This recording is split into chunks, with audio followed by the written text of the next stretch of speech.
Hi, everybody. Good evening. Good evening. Good Welcome. evening. Thank you very much.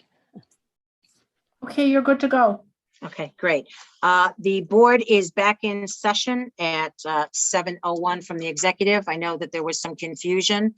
We had gotten some comments from members of the public that weren't able to access or participate, but that was because we were in executive session. So the board is now back in open session. We do have a public hearing scheduled for 7 o'clock. So I'm going to shift the public comment down until after that, so we can move forward with the scheduled hearing. So Vanessa, can you bring Mr. Parent from National Grid over? And while she's doing that, Mr. Purple, will you be kind enough to read the public hearing notice? Absolutely. The Southborough Board of Selectmen shall hold a public hearing on Tuesday, October 5th, 2021 at 7 p.m. in virtual meeting to consider a request for permission by Mass Electric Company, National Grid, and Verizon New England Incorporated to install a new pole P11-5 to be located at 25 School Street. The meeting may be viewed by the public through a link located at https://www.southboroughtown.com/remote meeting, Southborough Board of Selectmen, September 21, 2021. Oops, sorry. Thank you, Mr. Purple. That being said, welcome, Mr. Parent from National Grid. You are muted. Are you with us? I am here. Good evening. Good evening. So we will turn the floor over to you to allow you to give us a brief background on, what it is National Grid is looking to do. Sure. So this poll is to service there's a new dormitory building going in for the school there. And unfortunately, the closest pole on that side of the street is already being used to service another building. So there are no other poles on this side of the road. So they have to put one on that side of the road, public property, to serve this building.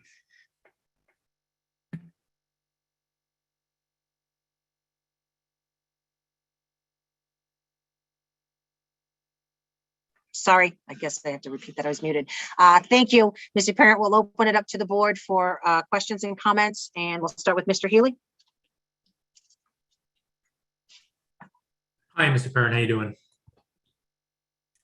I'm doing well. How are you? My only question is, I'm looking at, I don't know what page it is of your submission, but it's the one with a map. And is that, I just want to know what the street is. Is that School Street that I'm looking at, or is that the path that St. Mark's has put in? What exactly is the sort of designated roadway there? So from the map I have, it shows us as being on School Street.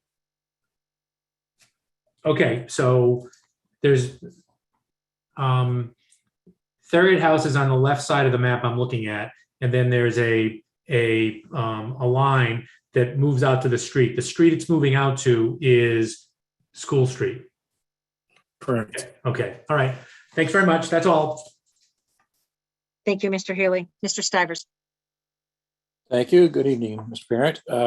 Question, this new pole is going on the west side of School Street, is that correct? That's correct. Just so I'm oriented correctly? Okay, good. And you've got enough room there to get the pole in without creating a hazard for the traffic on the street, et cetera? Correct. Roughly how far from the edge of the road is it going to be? I'm not 100% sure. I'm not the actual engineer on this project, but usually our poles are at least 3 to 5 feet off the road to have issues with vehicles and things of that nature. There is a pole already on that side. I'm not exactly sure how far that is off the road, but in following the path of the primary wire across the street, it should be able to be at least in line with that pole, so that it meets that 3 to 5 feet off the road. So no closer to the road than the other poles along that same side of the street? It should not be any closer than that. Is the other existing pole an issue on that side of the street that No, I it's actually, almost too close I'm to the not road? suggesting it is. I'm just trying to make sure this Oh, one's okay. not going to be any closer. No, it shouldn't be. I mean, Okay. the path the primary takes is not it's not a hard shot across the road right from that pole. So it makes a gradual turn. So it should be plenty enough room in there. So it's not a problem. Okay. That's all for me, Lisa. Thank you. Thank you, Sam. Mr. Dennington, I don't have any questions. Thank you. Ms. Malinowski. No questions, thank you. Great, and my question was answered as well. So thank you very much. At this time, do we have a motion to close the public hearing? So move. Do we have a second? Okay, roll call vote. Mr. Dennington, Aye. Mr. Stivers, Aye. Ms. Malinowski, Aye. Mr. Healy, Aye. and Ms. Braccio, aye. So with the public hearing closed, we then have a motion to approve National Grid's petition to install new pole 11-5 at 25 School Street? So move. Second. Okay, those in favor, oh, actually, Mr. Litt, I take that back. I am going to hold on the roll call vote on this. We didn't ask for public comment. So that being said, I will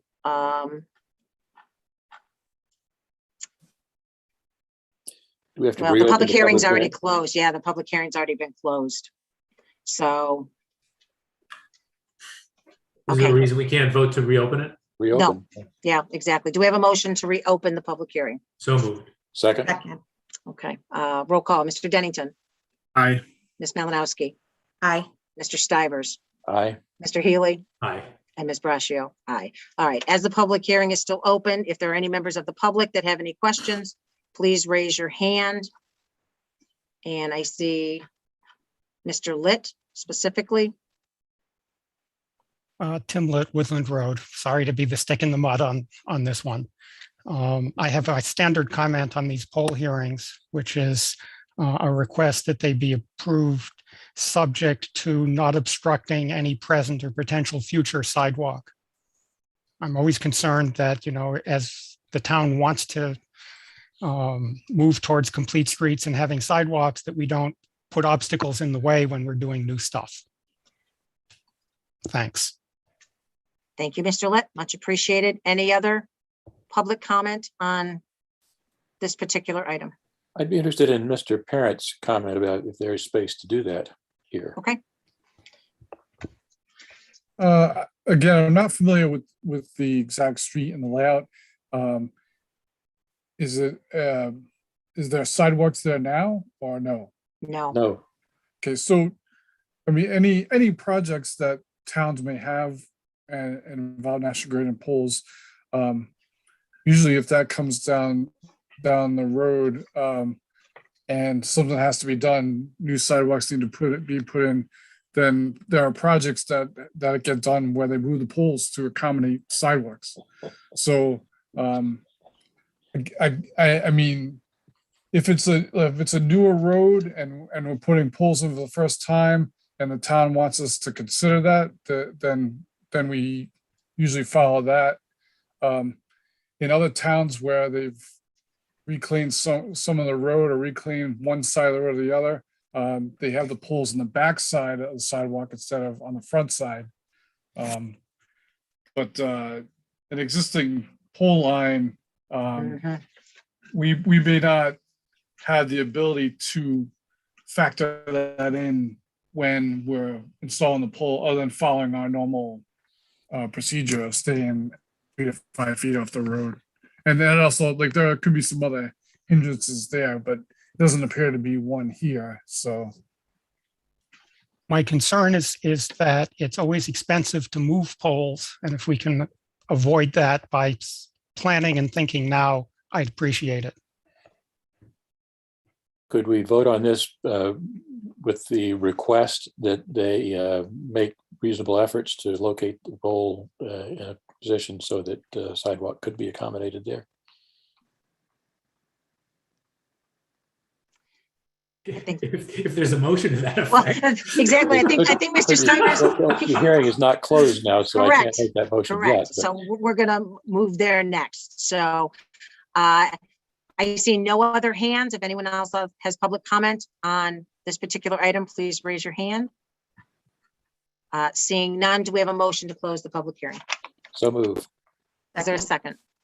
Second. Okay. Mr. Dennington, Aye. I'm sorry, Andrew, I didn't hear you. Okay, thank you. Aye. Ms. Malinowski, Mr. Stivers, Aye. Mr. Healy, Ms. Aye. Brascio, aye. The hearing is closed. Mr. Stivers, do you have a motion? Uh, I'll move that we approve the request for the poll position with the request that to the extent reasonably possible, National Grid locate this pole in a position that would accommodate a sidewalk along the street on that side. Second. Okay. Roll call. Mr. Dennington, Aye. Ms. Malinowski, Aye. Mr. Stivers, Aye. Mr. Healy, Aye. and Ms. Brascio, aye. Thank you very much. Thank you very much, Mr. Parent, for coming, and good luck as you move forward with your poll. Okay, thank you very much. Have a good night. Thank you. You too. All right, I am going to shift down to public comment, which we missed originally. If there's anyone that would like to speak under the first public comment, please raise your hand. I see none. Okay, thank you very much. So we will move on to volunteer interview, Neetu Seagal for the Scholarship Committee. If we could bring her over, that would be appreciated.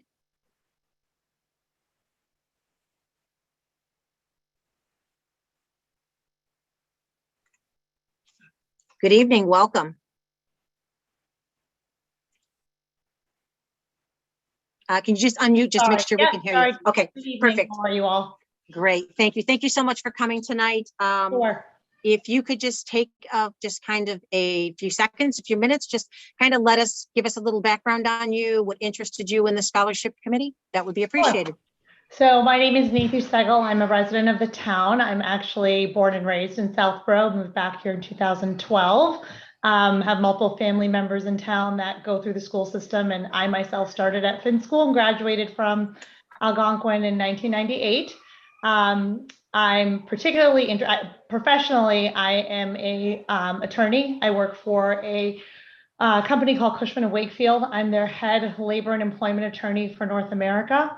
But I'm trying to find ways to give back to my community, especially since it gave a lot to me.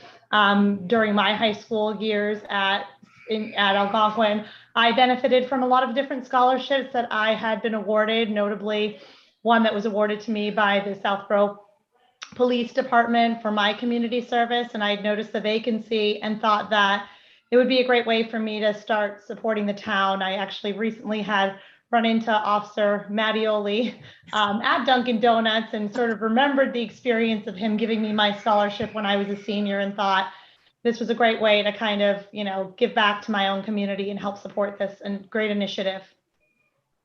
Great, and thank you for stepping forward. It's always wonderful to have new people step forward and new volunteers. I will share for the board that I did speak to Isabel Murphy, and she had the opportunity to speak to Ms. Segal. She's actually is very supportive and is looking forward to the opportunity to be able to work together on this. So that being said, I will open it up to the board for questions, comments. Mr. Stivers. Thank you. Welcome, and thank you very much for volunteering for this. Actually, my question was, why are you interested in this? And you've already answered that. So you appear to have great qualifications, and I am a strong supporter of your appointment here. Thank you. Thank you. Thank you, Mr. Stivers. Mr. Dennington. I also don't have any questions. Thank you very much for your interest, and I also will look forward to supporting you. Great, thank you. Thank you, Ms. Malinowski. Thank you. Nice to meet you. Thank you. Is this your first time volunteering for our town board or committee? So I think many years ago I did initially, but I had to recuse myself. I honestly have to tell you, I can't remember which committee it was for. My father became ill and I had to recuse myself. That was probably right around 2006. And life took some turns. So just looking to get back involved. Okay, great. Well, you have an impressive background and I look forward to supporting your appointment. Thank you. Thank you. Mr. Healy. Yeah, I don't have any questions. Very good reasons for wanting to get involved. And I'm a bit of a minority in this, but I never think you can have too many lawyers. So Great. Thank you, Mr. Healy. And again, thank you for stepping forward. It's always great when we have new faces and new people interested in, filling some of these vacant positions. Sure. Happy. So that being said, do we have a motion to appoint Nita Segal to the Scholarship Advisory Committee expiring 6/30/22? So move. Is Second. there a second? Thank you. Roll call. Mr. Dennington. Aye. Ms. Malinowski. Aye. Mr. Stivers. Aye. Mr. Healy. aye. And Ms. Braccio, aye. Welcome. And again, thank you for serving. And actually, the Scholarship Committee is coming before us on, I believe, the 19th. So we may see you again within the Great. next couple of weeks. So Wonderful. again, thank you so much and have a great night. Thank you so much. You as well. Thank you. Thank you. All right, next on the agenda, Cable Committee recommendation on renewal cable agreement. Good evening, Mr. Rubenstein. Welcome. Oh, sorry, Ms. Ms. Malinowski. Braccio, I'm going to recuse myself from this conversation. Okay, thank you very much. Mr. Rubenstein, welcome. How are you, Barry? I'm relatively well, and I hope you can't see me. We cannot, and that's okay. Okay, and I apologize for that. I had facial surgery today. I'm swapped in bandages. I don't want to traumatize the board or your viewers, so I thought it better to approach it this way. Barry, thank you so much. This is quite the package you guys have put together. And once again, the right people on the right committee make such an amazing difference. So if you would like to walk the board through, where you're at, how you got here, and that would be appreciated. The floor is yours. Happy to do it. So most of you will remember we've been here twice before, once for Charter, once for Verizon. This is a very different situation, and just briefly the history here. When Comcast built out their Framingham network, either intentionally or unintentionally, it allowed them to access a small number of subscribers in the Pine Hill area. And so they obtained a license from Southborough to do that for Southborough residents. They have no connection to SAM whatsoever. So those people are getting Framingham public access channels, not SAM.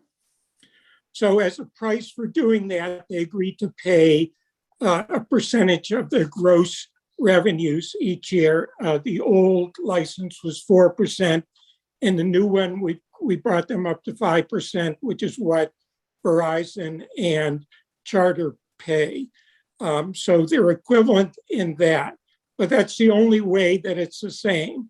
So it's essentially free money for SAM. They don't use any SAM resources, but they're getting about $2,300 a year, in effect, a royalty, so Comcast can operate in Southborough. So that's pretty much it. It's pretty straightforward. The only thing I would mention, this has been reviewed and approved by council, but when I was reviewing it yesterday, I noticed some language that I think is a little ambiguous that I'd like to go back to council with. It doesn't affect any of the material terms of the agreement, but it would make me feel better if he assures me that he's comfortable with it again. But other than that, I would, and the committee has recommended that the selectmen approve this renewal license. And I would like to thank Will Warren, Kathy Will, for my colleagues on the committee for all the hard work they put into these 3 licenses. Great. Thank you, Barry. And again, this is quite the document. And thank you again for the amount of time and effort that you put into, as you say, a $2,300 a year royalty. Kudos to you all. So I'll open it up to the board. Mr. Dennington. Thank you, Barry. You've explained it very well. And, this will be my first time participating in cable renewal contract. The main thing impressed upon me is this is just such a narrow scope. And as you say, that's good that we can get some money, even though, as you said, it's kind of free money. So I don't really have any substantive questions. I did, the contract was pretty dense, and I was going to ask whether we could have council review it, but you're already on top of that. So that's all I have to say on that. Thank you. Thank you, Mr. Dennington. Mr. Healy.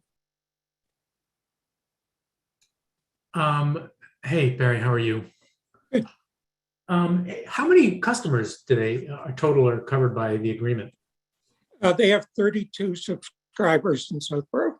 Okay, I suppose it would be unreasonable to include in the contract for them to stop sending me requests. So since I obviously don't fall within their umbrella area, but I think that would be selfish of me to request that go in the contract. So other than that, I don't have any questions.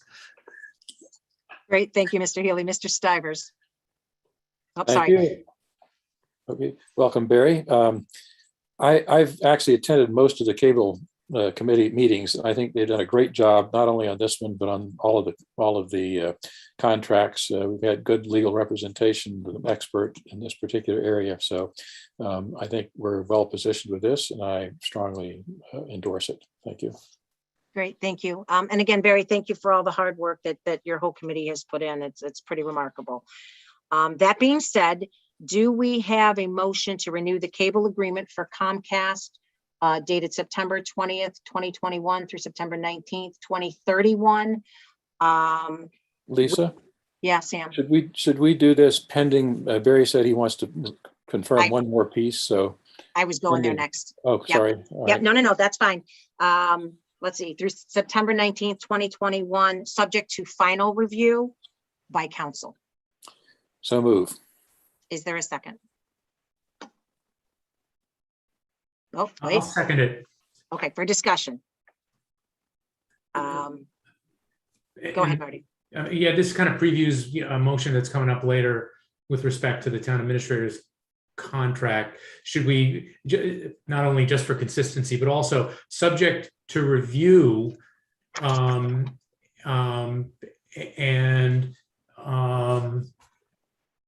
there not being any substantive changes to the terms of the proposed contract?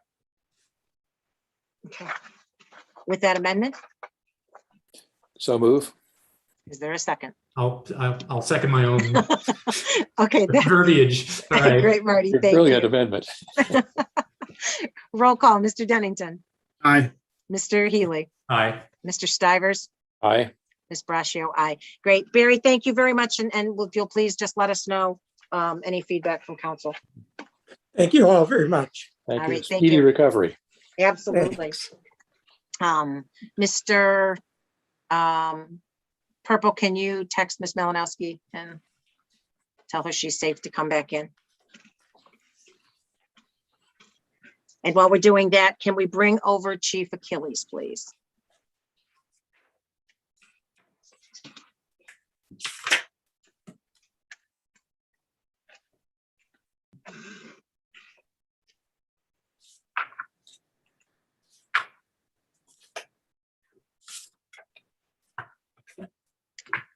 Great. Thank you, Chelsea. Welcome back. And Chief Paulus is also here. Did you want him to absolutely. Yep. be Sorry. available? Okay. Yep. Sorry. I'm missing that Chief Paulus was there. So welcome to both the chiefs, obviously. Chief Achilles, Chief Paulus, who would like to lead off the update on the regional dispatch discussions? Well, I can take the lead, and then Chief That's fine. Achilles or Chief Paulus can fill in. Sure. So thank you for having this back on the agenda. Excuse me. I think that it's timely. When we last left this subject, the board had agreed. I see the chief has got his Red Sox hat on. That's great. So, when we last left this discussion, the board had agreed that they wanted to move forward in an exploratory fashion, and that is, was the the goal that I took from this. Since that time, there have been conversations with the Collins Center. And again, the communities that are interested in exploring the regional dispatch are Hopkinton, Hudson, Grafton, Marlborough, Southborough, and Westborough, looking at Regional Emergency Communication Center District.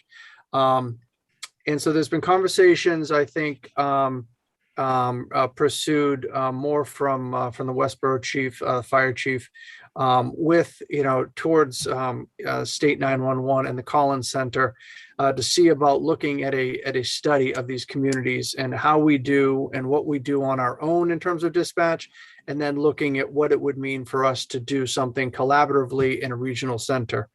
And unbeknownst to me, inadvertently, I was left off the initial round of emails and everything. So Chief Achilles and I assumed I was in the loop, and I wasn't in the loop. So, but the chief made some extraordinary efforts, and all of a sudden I was getting emails from State 911 and Collins Center, bringing me back into the loop.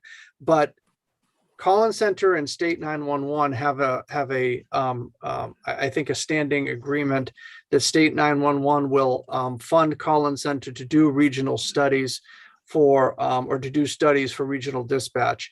And so this moved pretty quickly to the engagement of Collins Center for a regional study. And that is looking to be kicked off with Tom Kennedy from the Collins Center, I believe on October 13th. And that meeting is going to be in Southborough at the public safety facility. All of these communities that are involved in this, and I've talked to the chiefs about this, are at different places. Some of these communities want to run because they're looking to replace existing equipment or put in new stations. And some communities like us, I think, are taking a little more of a, let's look at each domino type of approach and understand what we have locally first, and how, whether what we have locally is what we should have locally. And then once we determine that, let's compare it to what it means to us on a regional basis. And so my thought tonight, I'll put that on the table, and then we can open up the conversation if the chiefs had things to add, is that there needs to kind of be more of a team approach. And I think Ms. Malinowski alluded to this last time we discussed this, that this issue is bigger than just me. And I agree that it is. And I would prefer, I think, to have a more collaborative approach from our side. And so I think that when it comes to looking at these studies and being involved in this process and moving forward, I think there should be a group or a team, at least from the Southborough side, at this point in the study, which would comprise of the two chiefs, of myself, and a member of the Board of Selectmen, to at least, I don't want to say shepherd the process, but at least to be involved and make sure that our voices, our needs, and our interests are served in these studies, so that, we get the information that we want the first time without having to, to do, almost peer reviews after the fact. So I'll turn it over to either of the chiefs if they have anything that to correct me on, to add, or something I missed. Chief Achilles, would you like to start? Working with Mark and Chief Paulus, I think Mark hit it on the head that we're fortunate that whether the firm that we would select or not, but is working with 911 to foster this study so that we can at least get information on best practices, what we currently do, what are some of the service gaps, what are the strengths of the current services, weaknesses, and opportunities. I agree with Mark that having both myself and Chief Paulus, himself, and a member of the select board monitoring this and being involved in the conversations, that way nothing gets missed and all interests are kind of paying attention. And then at the end of the study, at least we would, as a group and also the select board and the community, know where we stand and what opportunities exist, whether we continue that feasibility to be regionalized, or do we feel at the time that we can meet the standards that we want to meet in our own community. So I think we're on the right track. And I think, as Mark said, is getting as much information from an outside entity is important. And I think it was talked about before. It's not a study that we have to lead or have our own, but I think afterwards we can decide what are we going to do with that information. Great. Thank you, Chief Achilles. Chief Paulus, welcome. We haven't seen you in a while. Nice to be here. It's great to see you. Anything you'd like to add? Just like to say I'm actually excited. The other chiefs that are involved, police and fire, I think myself and Chief Achilles have great relationships with all of them that are involved. I'm also excited that the process is going to be very transparent and that we're forming this unit. Obviously, as this leaks out, got some questions and a little bit of anxiety on the with the dispatchers, the part-timers, the officers wondering what's going on. So I think that this is a great move. We're going to use 6 months to gain a boatload of information, and we'll make the right decision at the end of the day. I'm very confident of that. Great, Chief. Thank you. And I think that's a very important perspective in for our dispatchers, in looking ahead and, wondering where we're going and what that could potentially mean for them as well. So I appreciate what you said, and I appreciate the transparency as well. I'll open it up to the board. Ms. Malinowski. I think this is a great step forward. I just have probably one general question that I appreciate you kind of going back with. And it wasn't very clear to me in the Collins presentation, but are they going to look at what's best for Southborough, or are they just studying it, Southborough, as it would fit in with these other towns specifically? So I guess what I'm getting at is are they going to look at whether Southborough going in with 2 other towns is best for Southborough, or are they only looking at Southborough in this total group? And you don't have to answer that. That's kind of my outstand. It's unfair for me to expect you to have an answer to that, but that's what I'd like you to take back, unless you have an answer. Chelsea, I think that the way the study is being designed, that I think it answers a couple questions. One, they're going to look at each town individually and then look at it collectively. So I think at the end of the study, and we should pay attention to this throughout it, is what is happening locally and what is the advantage or disadvantage of doing it collectively. And I think we'll be able to get the information at the end of which way to start to lean based on their information. So I'm sorry, Ms. Malinowski, I have one clarification. So we're looking at 1, 2, 3, 4, 5, 6. So we're looking at 6 different communities. Are you suggesting that potentially, rather than the 6, maybe it makes sense for 3 of the 6 to do something? So are you? I'm asking, is the study going to cover that aspect of it? Okay, because I think that they do want to understand how we do what we do individually and then collectively as this regional group.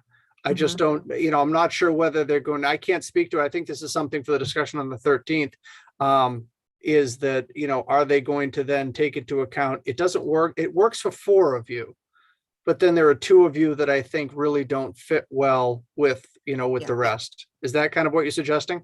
Yes. Okay. Thank you. Thank you. Sorry, Andrew, do you have something specific to that? This just goes along with Chelsea's point, which is the memo referenced Hanover and Norwood instead of our communities. I don't know if that was just a typo, but that led to some of the confusion about whether the end product would be something that would be reviewed specifically with Southborough. So the Collins Center does a lot of these, and I really think they wanted to give a flavor of what the agreement will look like, but obviously not the final version, because yes, it doesn't make a whole lot of sense with those 2 communities looking at a collaboration up in this area. So point taken. Thank you, Andrew. Mr. Healy. Yeah, I think the proposal for discussion is a good one.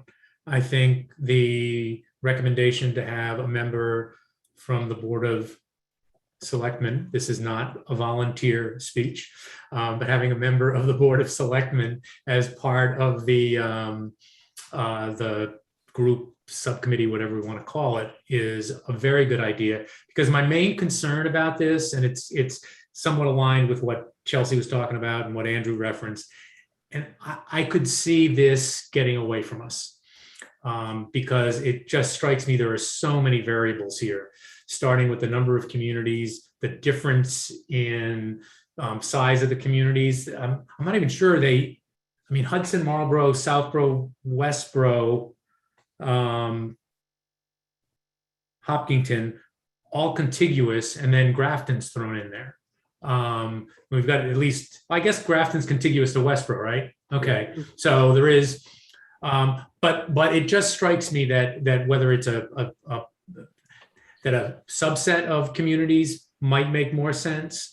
Again, I just see the potential for getting away from us, and I would hope whoever, and again, this is not a volunteer speech, whoever from the Board of Selectmen would end up on the group, that it'd be a regular reporting on exactly where things go, because I think that it's an intriguing idea, but it's one we really have to ride herd on. All right. Point taken, Mr. Healy, on me volunteering you for things like, I get it. Mr. Stivers.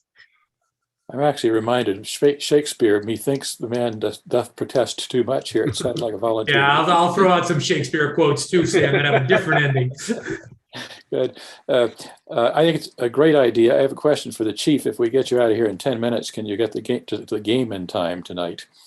Oh, yes, believe so. Without using your lights. No pressure, though. Good. Great idea. I think it's an interesting challenge in terms of utilization rates, because if you look at the numbers they provided, Hopkinton has about 1,600 calls per 10,000 residents, and Marlborough has about 4,000 calls per 10,000 residents. So that's a pretty good spread. So I think it's going to be an interesting challenge to find something that works for that range of utilization, if you will. But I think, to Chelsea's point, you may come out of it with a suggestion that maybe these towns that's a subset of this group are natural candidates for regionalization, and one or more don't fit in that model as well. So I think that's a good way to go. One thing that I would suggest thinking about as far as the Collins Center concerns slide, one of their end slides, is addressing issues of local impact, control, et cetera, through something like this, because I've seen in some other regionalization things that sometimes one or more communities sort of get carried along by the others, and you wind up, for example, winding up paying for things that you might not be real happy for, given the pressure from the others in the group to have assessments for cost coverage on these kinds of things. So I don't know that there's a perfect solution to that, but I think that would be an important thing to address. And Collins Center folks or other public safety chiefs out there may have ideas about how we address those kinds of things in other circumstances. So I think it's worth considering that kind of a question. My guess is that will come up as it's debated in the town down the road here. So if we've got a good answer that says, here's how we deal with those kinds of things, to not be pulled along in directions that we're not comfortable with through some sort of a regionalization structure like this, I think that'd be useful. So again, great idea. And again, hope that it will turn out to be as useful as we all think it will be. That's it. Thank you, Mr. Stivers. Mr. Dennington. I don't have anything to add other than what I said before. Great, thank you. And thank you again, chiefs. I had some of the same concerns, as Chelsea had mentioned, is what specific we may be looking to be able to get out of this as well. But I think it's an opportunity I don't know that we can pass up, to explore and looking at, what the future may be for capital and whatnot at the public safety. And it's not really costing us anything to do it. So it certainly behooves us to take this step forward and see where we come. So I thank you very much for that. I thank you both for coming. And so back to the Board of Selectmen piece. I certainly am not going to volunteer for this. Based on the other four of you, I know my plate is full. Is there anyone that would be interested in doing this, that the board can make a decision based on that? And Marty, I'm not putting you on the spot or anything, because, you know, I think you are the police liaison potentially. So again, I'm not throwing your hat in the ring, you know, just as Mr. Stivers did. I'm not going to quote Shakespeare, but I know, thanks for pointing out that that would be a likely conflict of interest for me, so. We could change liaison assignments, though. we could do that. I mean, Marty, if you don't have an interest, that's totally fine. You know, there's four other members of the board that I'm sure we could find someone that would. So that being said, if anyone would like to raise their hand and, you know, offer to work with the chiefs and Mr. Purple.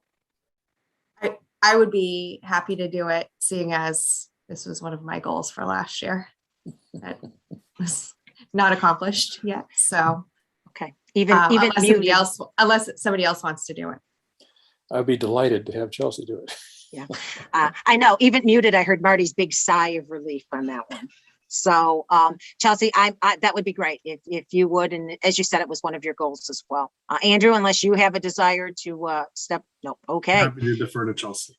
All right, so Ms. Malinowski, thank you for stepping forward to do this. I know your plate is full, but much appreciated. So Mr. Purple, Chiefs, I don't know that there's anything further you require from us. Just keep us posted, and I'm sure Ms. Malinowski is very good at doing that. And enjoy the rest of your night, Chiefs. Thank you for coming. Thank you, guys. Have a good night. Thank you. Thank you. Awesome, thank you. So we'll make sure that Ms. Malinowski is included in the emails from the Collins Center and anything else in that, so that she's kept in the loop on any meetings, any updates. And you said the first meeting's next week? I believe it's October 13th. I will get you that information. All right. I'll be looking for a babysitter. Well, Awesome. I need to be at the meeting, so I'm out, but Mr. Healy's available. Yeah. All right, great. Thank you very much. So we'll move on to reports. I wanted to give. Okay, sorry, it wouldn't let me unmute. I just wanted to give the board an update on a call that Mr. Purple, myself, Ms. Galligan had with Mass DOT regarding the HCVE traffic study.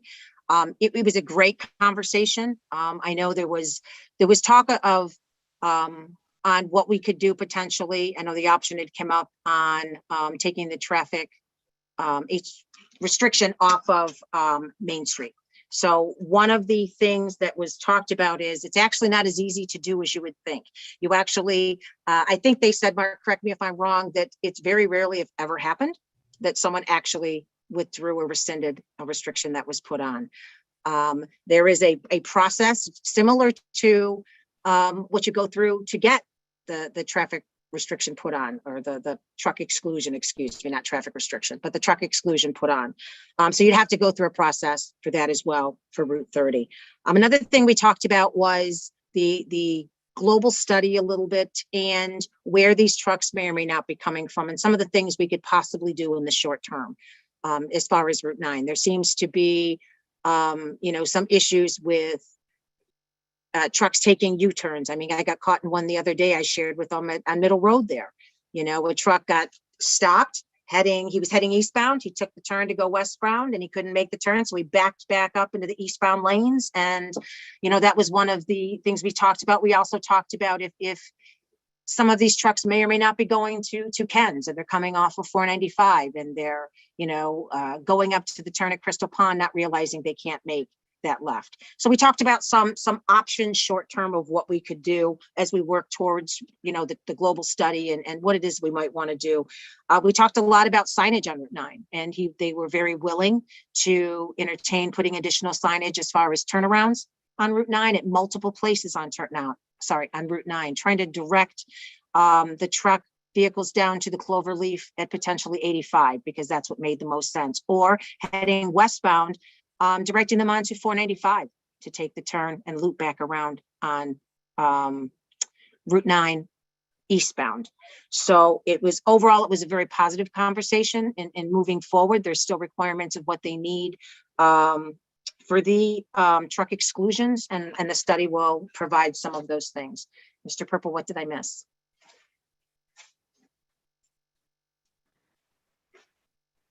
I don't think you missed anything, Madam Chair. I think that was a pretty comprehensive review of the phone call. Again, it's always comforting when the state says, we've never done that before. But again, it was good setting it up that we're looking at this study. And I think that they know what to expect from us. So it's not going to be a shock to the system. And I think they're already thinking about the mechanics of how to make it happen once we reach back out to them, hopefully sometime, in the spring to look at implementing. Well, Yeah. when you say, can I just jump in? Sure, Just go ahead. when you say the mechanics of making it happen, making what happen? So whatever the results of the study are and whatever the board decides Okay. that they want to do from that, Yeah. then we've got to get the state to, to ultimately approve that. So, so making happen what this board wants to happen. How's that? TBD. Yeah. Yeah. Lisa, Go ahead, Sam. a question. Did the conversation include the suggestion that we received from one of our citizens, the possibility of moving the Crystal Pond intersection a couple hundred feet to the east to allow for a U-turn at that newly positioned traffic light so you could go into Ken's there and make that basically a turnaround for trucks? So I think we touched on that to some level, Sam, but we didn't specifically go down that path. I didn't. I know that there was some concern expressed to me about that as well. I mean, that's something we certainly can go back and ask. I know there was concern I had received comment from someone that's in Madison Place, that if you come out and you have a tractor trailer that's 53 feet long and now it's stopped at a light and the light cycle changes and it's blocking potentially Crystal Pond as well. So I'm certainly happy to go back. That was something that I did not ask when we had the meeting, but I'm sure that's something we can certainly send back to them as well. Maybe their engineers could be clever enough to figure out some way to, basically the bottom line is if one could allow a U-turn for Ken's trucks coming east on Route 9 so they could actually get into Ken's at that point with a left turn, that could cut down on some portion of truck traffic trying to get down Flag Road potentially there. So, and I think as well, Sam, I think that the traffic study that's being done is going to give them some better idea of where the trucks are coming from as well. Okay. So we certainly can add that to the list and go back out with that. No problem. Okay, thanks. Ms. Braccio, can I Yes. ask a question? So, and you may have said this, but are there specific signs that they suggested could go up on Route 9 to tell trucks not to go down Flag? So they were going to put a sign up basically, and Mark, correct me if I don't get the verbiage on this exactly correct, but it was going to be a sign telling people that a turnaround would be, and it would direct them to 495. The exact verbiage he didn't have, but I mean, Okay. that's basically the gist. One would be put before Flag Road. Okay. So the trucks would know to just, go up and do your cloverleaf turn at 495, which kind of shocked me. I was kind of surprised that they would suggest that, but and again, it's a short-term fix. It's not something that's going to fix things going, in the long term. But I think at least at this point, it shows a willingness to try to find something as we wait for the global study. Mark, is there anything further you want to add to that piece? No, I think that was pretty accurate. I kind of was surprised as well that the state was advocating to, use the cloverleaf as a turnaround. But okay. Yeah, and we can follow up with them on the time frame for the signs, but it was a very positive conversation, and we very much appreciated them making the time to talk to us. So that being said, for that, I just wanted to remind any members of the public that may be watching that Heritage Day is coming up before our next meeting, and there is a parade at 10 o'clock, as well as the booths and the library sale of books are from 10 to 3. So it's something you do not want to miss. So that being said, we will go to members report. Trails Committee recent public walk tour with DCR of the proposed Peninsula Trail. That was Mr. Dennington. Go ahead, Andrew. Thank you. Sure, thank you. So I just wanted to let the board know that the Trails Committee hosted a public walking tour. It was back on the 25th, so it was immediately after the CERT lunch that we had attended, and there was a very good turnout of about 30 people. It was guided in part by a DCR ranger that explained the area and as well as some of the historical features of the area. So I found it very interesting because it kind of put a, you could see specifically what the proposed Peninsula Trail that the Trails Committee has been working on. So if you're not familiar with it, this is where the intersection of Central Street and Route 30 meets. There is a, it's technically really, you're not supposed to be there. It's no trespassing, but behind there's a lengthy paved trail which goes along the reservoir, which I know the Trails Committee is working to try to work with DCR to have public access for a trail there. So I'm sure we'll be hearing more about it in the coming months. Thank you. Great, Andrew. Thank you very much. Mr. Purple, Town Administrator's report. Thank you, Madam Chair. I have one item this evening. I just wanted to put in a plug for the ALS 1 golf event at the Southborough Golf Club this coming weekend for the 9th, 10th, and 11th. This is something that we've done for the past couple of years and recognizes a couple of our town officials who we've lost to ALS, Mr. Schifrin and as well as Mr. Wilson. Brian Shea has continued to accept his role in helping to coordinate this. He's been working with Bill Harrison from the management company and Jen DiMartino from ALS 1. The way this would work is that golfers would go, they will pay the regular greens fees. The managed company will commit to donating approximately half of the proceeds from green fee sales to ALS 1 from the 3-day weekend.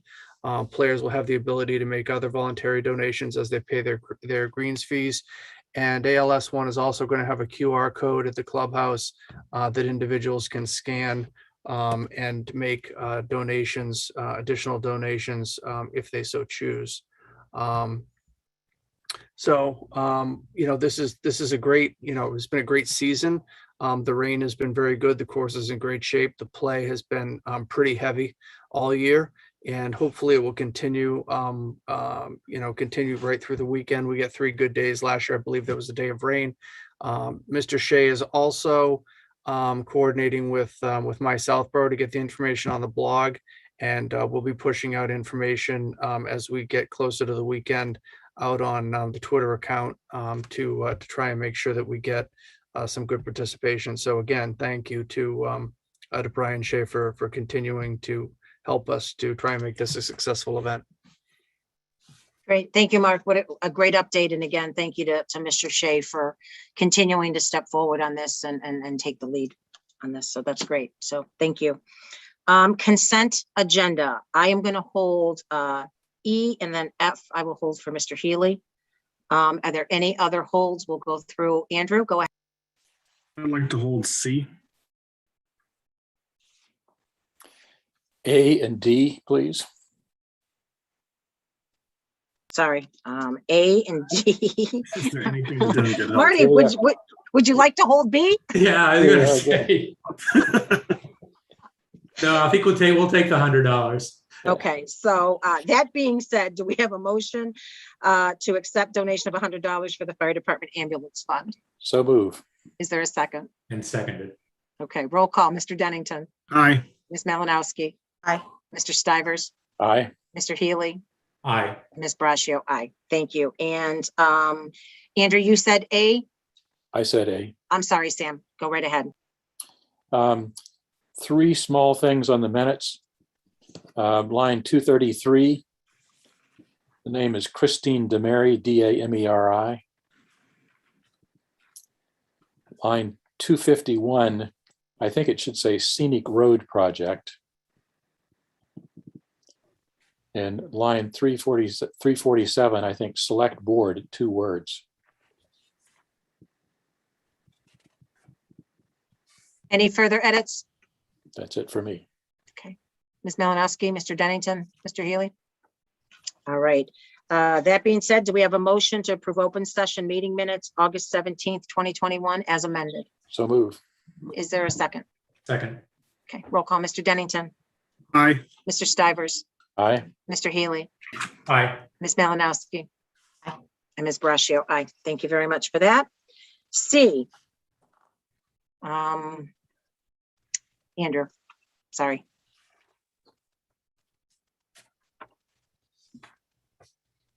You're muted, Andrew. Thank you. It Okay. was very eloquent. There's two things I noticed. One, the first page of the memos calls for the warrant to be closed. This is for the annual town meeting by December 3rd, but then the second page has the budget calendar calls for the warrant to be closed by December 21st. So, I mean, the two should be the same. I would think it's going to be close the warrant on the later date of the 21st, because if we're going to have a special town meeting in November 1st, it seemed overly ambitious to think that then we would, in just a little under a month, close the warrant for the next town meeting. But the other thing that I noticed and just wanted to highlight was where Brian said in the memo that our ClearGov was not the solution the town was searching for. We're going to be using Excel going forward. So I just had a question about that, because I don't remember whether there's the last budget year or the year before that I thought we made a investment in ClearGov and that it was intended to be something that would generate some efficiencies going forward. So I just wanted to raise for Mark and for the board, are we giving up on ClearGov? Is there something that we could do to try to, I don't know, get some improvements from the vendor to improve the software? I mean, I know that I kind of taught myself how to use it a little bit. Not always the most user-friendly software, but where it was only in place, it's only been in place for a year. And I don't know what term license we got. So I just want to throw those thoughts out there for the board. So I'm happy to, if we wanted to schedule this discussion, at another meeting, we can absolutely do that. The ClearGov was a community compact initiative that we did. So we didn't pay really any money for the implementation of it. I'd rather not speak too much to some of the deficiencies and some of those things. I think Mr. Ballantyne could probably articulate it a lot better than I could. I think it was for something that was supposed to give us transparency, which I think it did. It didn't give us better functionality. And I really think that's where it suffered. And we had a hard time, it wasn't as easy of a budget season for us for that. And I think that, some other people, were hoping that it would give you more real-time transparency, and so it was not what we hoped for, excuse me, but we didn't have to, it didn't cost us anything to take that demo. But it wasn't something that we saw ourselves moving forward with. There are other potential, things that we can take a look at, and I've asked Brian to start teeing those up for us to review. But for this budget season, there's not enough time to be able to have something else in place. So, are we giving up on ClearGov? Yes. Are we giving up? No. I think that it's the question that we're hoping to get a better answer to is, the answer is still out there. We just need to find it. So, Mark, I agree that this definitely falls to a discussion. Potentially, Andrew, if you have further questions on another agenda item. Sure. I mean, we don't have time to get into this fairly arcane topic now, but maybe it's something where just a later meeting with Brian. Sure. So, yeah. No, I completely agree. So I'm just looking at it, what the item is listed on the agenda as, and it's for the town meeting budget schedule. So I don't want to veer too far in a discussion off of that path and create an issue. So we'll certainly do that, Andrew. Either we'll see how the 19th pans out as far as a full agenda, or maybe the first agenda in November. but we'll definitely have Or that discussion. Go ahead, It Mark. could be, Madam Chair, it could be part of, and I don't want to pile this on Ms. Malinowski, but it could be part of the Q1 report in November, when we would have both Mr. Ballantyne and Ms. McAuliffe here as well. Andrew, does that work for you? Sure. Thanks. We love delegating. Ms. Malinowski, would you add that to your list as well? Much appreciated. I will. So Andrew, other than the edit to the closing of the warrant, did you have anything else on that item? Okay. No. Did any other members of the board have any other questions or concerns on that item? And we're Okay. updating it to the later date, right? Yes. Yes. Okay. Yep. So that being said, do I have a motion to approve fiscal year 23 budget town meeting schedule as amended? So move. Is there a second? Second. All in favor, Mr. Dennington, Aye. Mr. Stivers, Aye. Mr. Healy, Aye. Ms. Malinowski, Aye. and Ms. Braccio. Aye. All right. That takes us down to D. Mr. Stivers, was that you? I held D. I just wondered, what are we doing with this? Who are we using for this?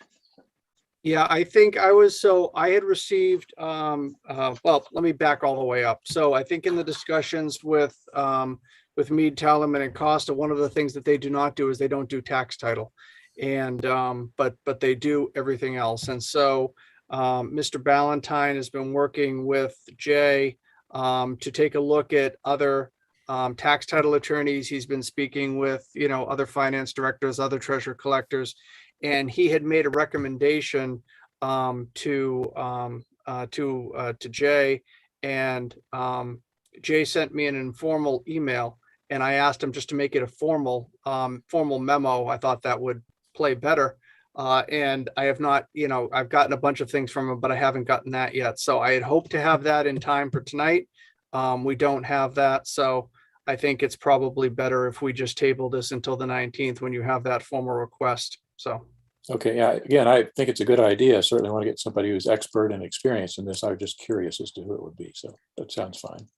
Great. Okay. Good hold, Sam. Thank you. Next up, I held E to accept the resignation of Andrew Pfaff from the Capital Planning Committee effective 9/30/21. I just wanted to take a second and thank Andrew for all of the time and dedication over the last year that he has provided and given to the Capital Planning Committee, and much appreciated. So that being said, do we have a motion to accept the resignation from Andrew Pfaff, Capital Planning Committee effective 9/30/21? So move. Is there a second? Second. Roll call, Mr. Dennington, Aye. Mr. Stivers, Aye. Mr. Healy, Aye. Ms. Malinowski. Aye. And Ms. Braccio, aye. That brings us to F, and I will throw this to Mr. Healy for the motion. All right, let me take a deep breath on this one. I'm not going to throw in whereases, so I'll just do it as a prologue.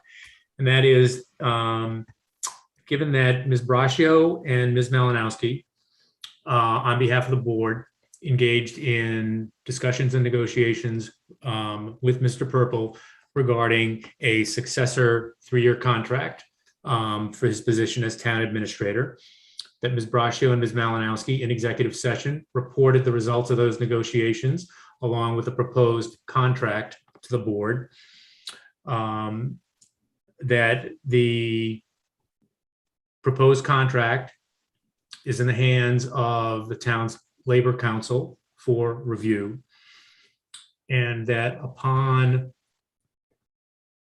the Board of Selectmen's vote tonight, the specifics of the contract, the text of the contract, will become part of the public record. With that as prologue, I move that the board approve a 3-year successor contract for Mark Purple as town administrator, subject only to the following: that the review of the town's Labor Council may have substantive, may have ministerial proposed changes.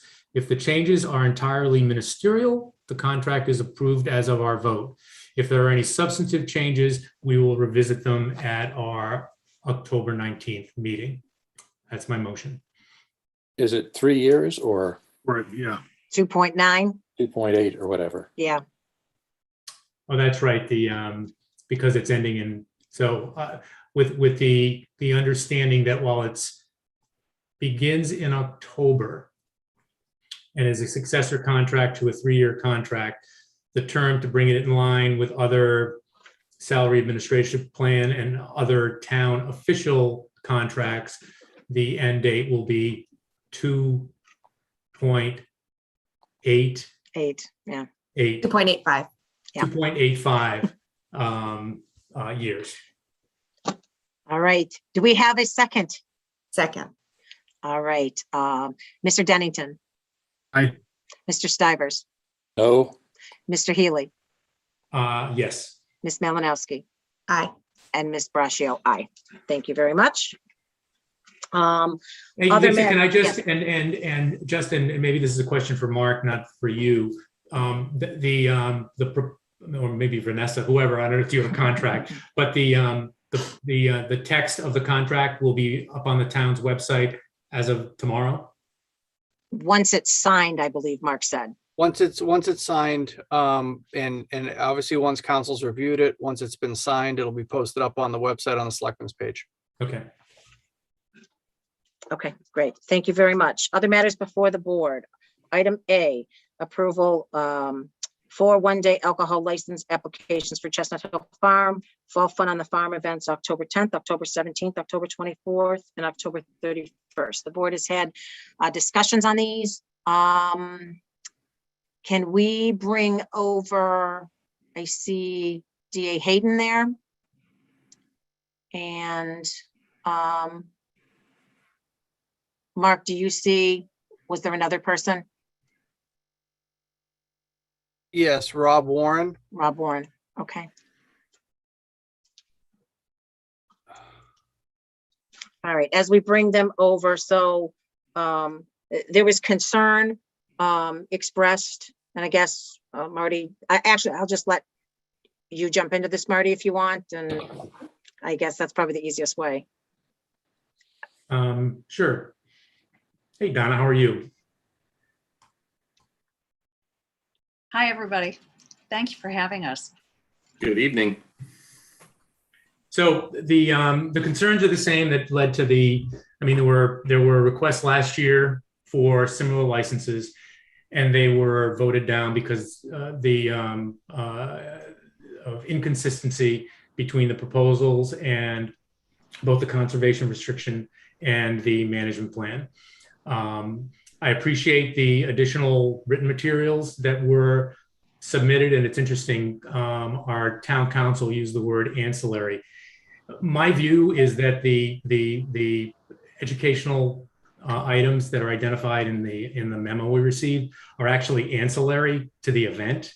And it just strikes me, if you, again, the terms of the conservation restriction and the terms of the management plan are for educational items, and even your flyer sort of underscores that this is not an educational event.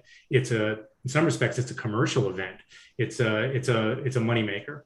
That being said, the conservation restriction and the management plan seem to vest entirely in the trustees the designation of what is educational. I was not on the board. I'm not sure if anybody was on the board when those documents were discussed and approved. I would recommend to everyone involved that those documents be significantly improved. And I would tell you that I think your arguments for these being educational items would be much stronger if the town, and for purposes of the conservation restriction and the case management plan, it would be in the persons of the Conservation Commission. That's the way it's structured. We're a party to the determination that these are educational. You haven't convinced me that they are. Took a good shot. interesting memo, good spin. But again, borrowing a word from Mr. Tallerman, at best, the educational items that are identified are ancillary to the real purpose of the days. Now, that being said, again, you all get to decide and to designate something as educational. You haven't convinced me that they are, but again, I think it's some real missing provisions in both the conservation restriction and the management agreement that's left wide open. That being said, we do have we being the Board of Selectmen determination of whether or not to approve alcohol licenses, and that is a bridge too far times 5 for me in terms of tying it to an educational designation under either the conservation restriction or the management plan. And again, the attorney did a good job putting together as good an argument as I think you can. I'd point out that I think all of the farms that were identified as having events like this were farms that don't have conservation restrictions on them. I think they're maybe all owned by the trustees, but I didn't see anything in the memo, and I did some quick research myself to see if I could find conservation restrictions for any of those properties, and I did not. So, I mean, in some respects, we're being asked to go out on an island to have alcohol licenses tied to an educational function that for the most part targets children. And as I said, that's very much a bridge too far for me. Great. Thank you, Marty. Ms. Hayden, do you want to offer anything to that? Well, I think that we respectfully disagree with Selectman Healy's position. We do believe these are educational programs. Rob, perhaps you could answer the question about conservation restrictions. Yeah, we do have restrictions in some other places. Every conservation restriction that I've seen, has its own unique character. This one is different from, I can't really point at a parallel conservation restriction. We are not the holder of this restriction. The town is, of course. We own the land subject to that restriction. We do hold over 300 conservation restrictions around the state. I can't point you to a parallel one exactly. This was, I think, clearly, we were not the owners at the time it was created. It was between the Beals family and the town.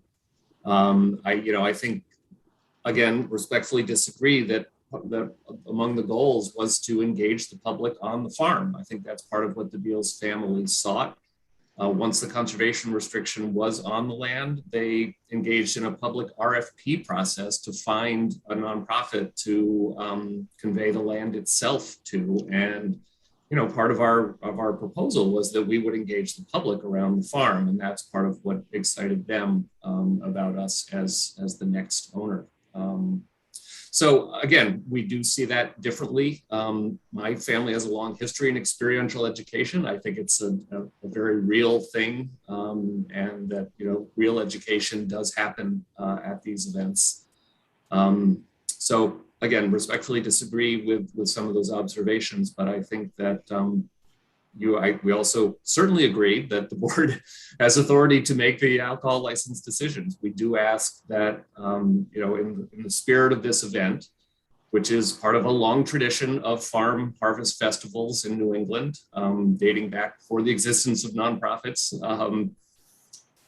that, having a beer at a farm event, a farm festival, while you're learning things is not mutually exclusive, and is something that the people of Southborough and other towns who have attended our events enjoy, and adds to the experience. I would also add that having attended these events now at all of the farms within the trustees, and certainly at the farms that I personally am responsible for with our team in the Charles River Valley, that the comments from those who attend these events are really very special. And people talk to me directly, and they talk to our team directly about the fact that their children are experiencing things on these farms that they have not experienced before.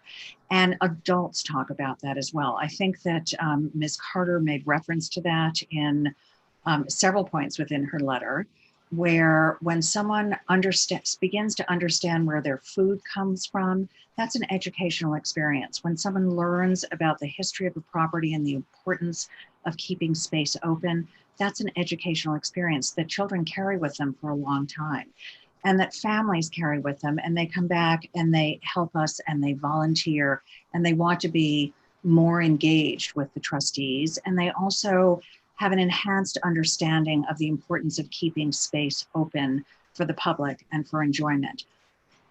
I am very clear on the fact that you all are the deciders of a beverage alcohol license, but I'm also very clear on the fact that we are delivering experiential education in a very genuine and a very authentic fashion at all of our farms, and Chestnut Hill Farm is one of those. And we're proud of the work that we do there. We're happy to have children and families there to experience what that farm is all about.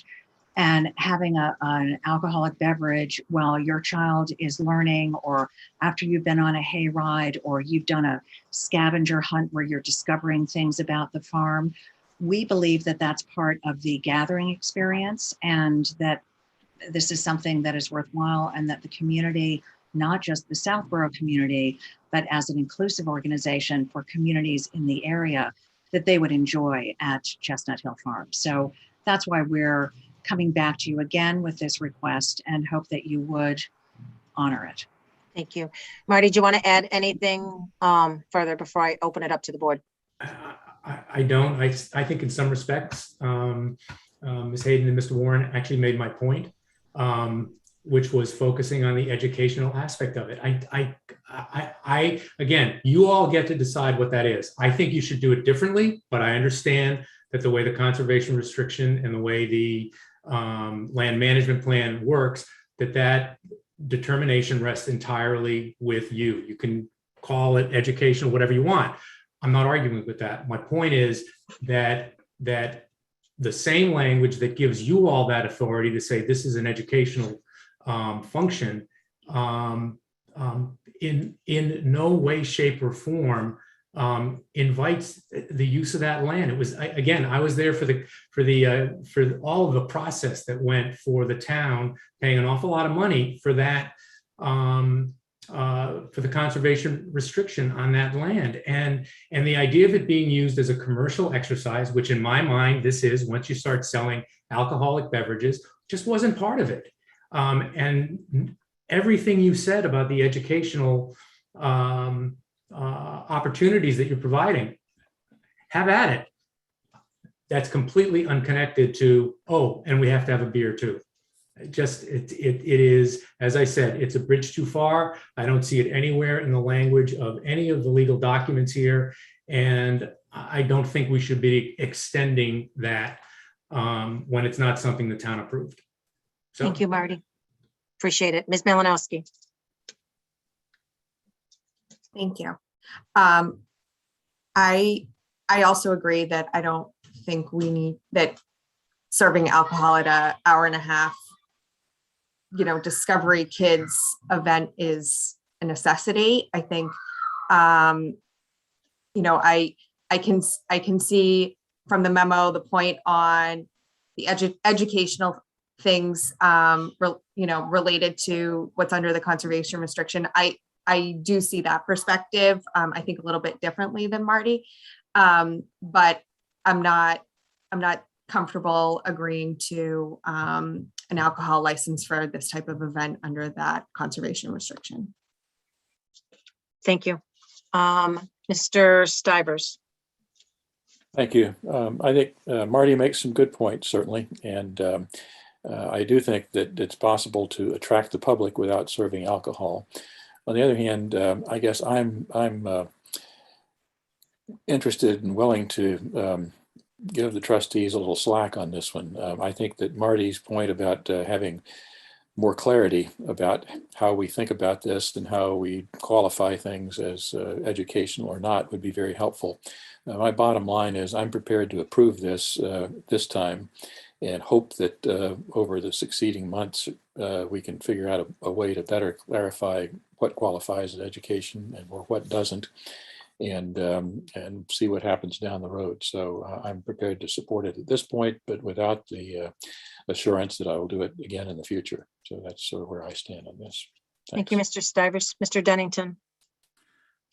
Like Mr. Stivers, I am prepared to support the applications. I don't think that the event is inconsistent with the purpose of the conservation restriction.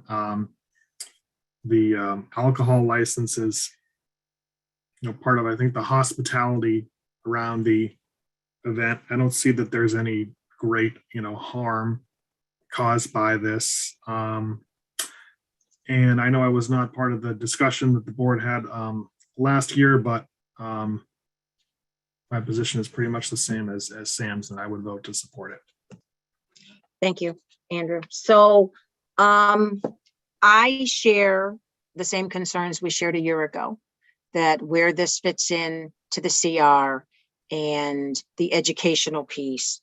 And, we've talked about the public enjoying the farm, but are we, from my perspective, are we saying that alcohol has to be involved for the families to go and enjoy the farm and everything that goes along with it? I think there's definitely some gray area in this. I am not convinced that this was the intent or even where it falls within the CR. So I also agree with Mr. Healy that at this time, I'm not willing to support the alcohol for the event. And again, as Ms. Malinowski also said, it's an hour-and-a-half event with kids.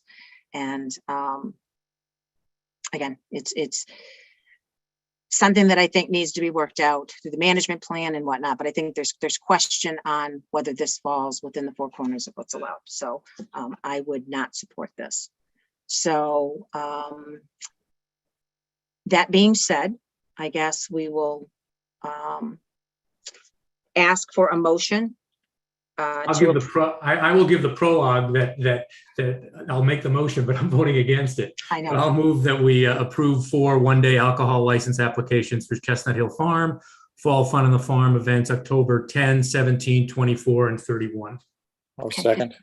Okay. Roll call. Mr. Dennington. Mr. Stivers. Aye. Mr. Healy. No. Ms. Malinowski. No. And Ms. Braccio, no. So 3-2, the alcohol licenses are not approved. Thank you for coming. Thank you for having this discussion. And I think it's a larger discussion that needs to take place, as Mr. Healy alluded to. So thank you very much. Next up, November 1st, 2021 special town meeting. If we could bring Mr. Hagerty over. We can talk about meeting logistics. I know he was out there. Andrew, go ahead. Since now we've been at this now for 2.5 hours, is there okay if we take like a 1 or 2 minute break? Okay, absolutely. Let's take a 5-minute recess. We'll come back at 8:30. It's 8:24 now. 8:30. Thank you.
Hi, Jim. Hey, how are you? Good. How come you're not at the Red Sox game tonight, Jim? Come on. Remote connection. I heard that Bucky Denton was going to be in attendance. Fantastic. He was also at attendance at Game 7 of the 2004 ALCS, and that one worked out okay, too. He read Dan Shaughnessy's column today. All right, the board is back at 8:29. Mr. Haggerty, welcome. Thank you for all that you've done to move everything forward. If you'd like to give us kind of an update on the logistics for what you anticipate for town meeting. Thank you. The meeting will be held in the gymnasium at the Claudia School. The residents will enter through the parking lot the same way they would if they were going to participate in voting. The check-in will be in that lobby instead of in the gym itself. By meeting in the gymnasium, we're able to comply with the Board of Health directive that we have at least 6 feet separation horizontally and vertically for. Hey, Jim, this is Marty. I don't know if I'm the only one. I'm having trouble hearing you. I feel it sounds muffled to me. Am I the only one? Is it my speakers? Can anybody hear me okay? I think it's his microphone. It's muffled indeed. I can hear it, but it's still somewhat muffled. It's hard to hear. How about now? The same. Let me go to plan B. Can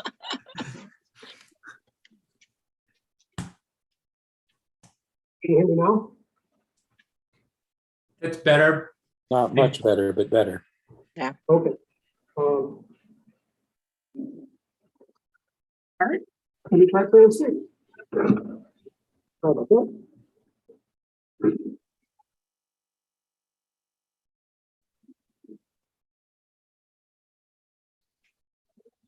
How about now? Can you hear me now?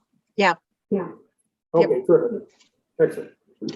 The meeting will be held in the gymnasium of the Claudia School, and residents will enter from the parking lot by the track, just the same way they enter when they're going to vote in person.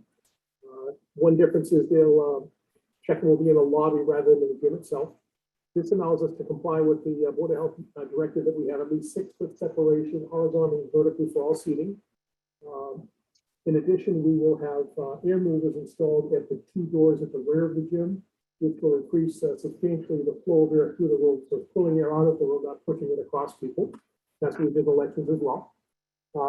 Masks will be mandatory for all residents. If residents don't have a mask, we will provide them to them. We will have overflow capacity to go to the auditorium. We could have 141 people safely sit in the gymnasium, and we can have roughly another 100 in the auditorium working with the COVID spacing. Pre-COVID, we could fit the fire capacity for the auditorium is 505, not including the selectmen and the advisory tables up front. But with COVID, you're talking just about 100. So it substantially reduces it by the time you separate every aisle, actually every row, and the 2 of them 3 seats going across. So it really reduces it dramatically. We've working with the Board of Health and SEMA to have a rapid COVID testing option available to people. This will be take place out of the parking lot at the entrance, the parking lot entrance, the courtyard going to the gym. Specifics on how that'll work out and all the rest of the stuff we'll have posted next week and writing up on the website. I don't want to get into more details now because sometimes people only get parts of the message. So we'll have, once everything is run with the Board of Health, meeting with the Board of Health nurse on Thursday and with SEMA, we'll have all the logistics up there for everybody. In terms of publications, we'll have banners posted next week as soon as you sign the warrant. The banners are at the vendor right now, just waiting the okay for that to go out. So he'll start printing them tomorrow and I'll have them posted maybe later this week.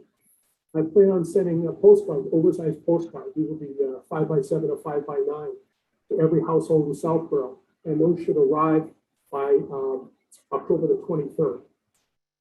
They'll advertise the town meeting and we'll have a QR code link to the warrant as well.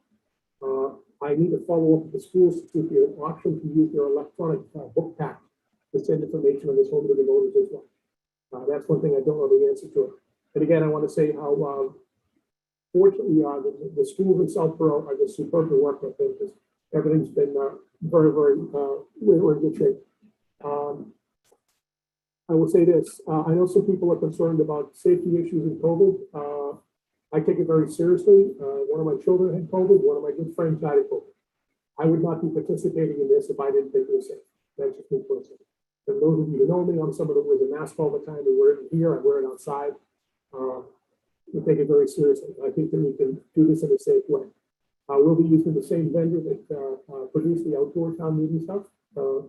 If there is an overflow to the auditorium, the people that are in the auditorium will have the same ability to participate. They'll hear what's going on in the gym and so forth. So that's pretty much about it. It'll be a little bit different, but it'll be spaced out well, and I think it'll work very well. We'll have plenty of police on scene to direct people. You know, we're going to ensure that nobody inadvertently parks in front of the school thinking they can enter through the auditorium. We don't want people walking too far, so you know we'll have everyone directed to park in the shortest way off the side. I'm confident we can do this safely, and things will work out well. Do you have any questions for me? Great, Jim. Thank you very much, and thank you for always trying to think of everything, you know, when we do these. So I do just have one question for you. So you said that if overflow goes to the auditorium, then people will have the same ability to participate. Now that's just via no visual, just audio, correct? Right, the moderator is not going to have a projection screen for presenting articles as we've had sometimes in the past. So there'll be no video presentations or anything like this. There will be a camera in the auditorium facing the microphones to allow the moderator to see if anybody is at the microphone. So there'll be a deputy moderator assigned to that room as well. The microphone will be numbered with a placard up top. The moderator will have a large television monitor at his feet, so the moderator can see who's at all the different stations to ensure that everybody has an equal opportunity to participate, ask questions, amendments, motions, things like that. All right, great. Thank you, Jim. We'll go around the table. Mr. Healy? All right, since I got earphones, can you hear me? Yeah. Okay, so the microphone. All right, technology. Jim, you may have addressed this, but we've got the, what was the number of 138 or so in the gymnasium? 141 in the gym and another 100 in the auditorium. All right. What happens, and maybe this is a question for you and Mr. Semino jointly, what happens if 260 people show up? Marty, you've known me long enough. I always keep plan B in my pocket. We have a plan B. We will be able to address an overflow. Okay. All right. You don't want to share it with us now, but you're still working on it? No, I've worked out with the schools, the facilities, they're on board with it. I just have to be very respectful of the fact that we are, I look at the difficulties the schools have with all of their daily activities of school and us disrupting their activities. So as to exactly how we pull that off, I want to be respectful of them. We will have an ability to address all of that. We'll be good on it. Okay, I trust you. All right, thanks. That's all for me. All right, Mr. Stivers. Sounds as usual like you've thought of a lot of things in advance here, so I have great confidence it will happen successfully. No questions. Thank you.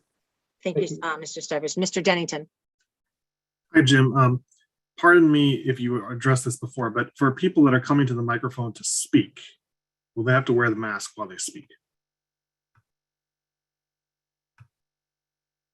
Yes. For the Board of Health, everybody who is in will have to wear a mask at all times, and they will be able to wear it at the microphone. These microphones have the company has an ability remotely to adjust the gain on the microphones so that we will be able to hear the people clearly. If somebody is speaking softly, we'll be fine on that. I'm confident we'll be okay on it.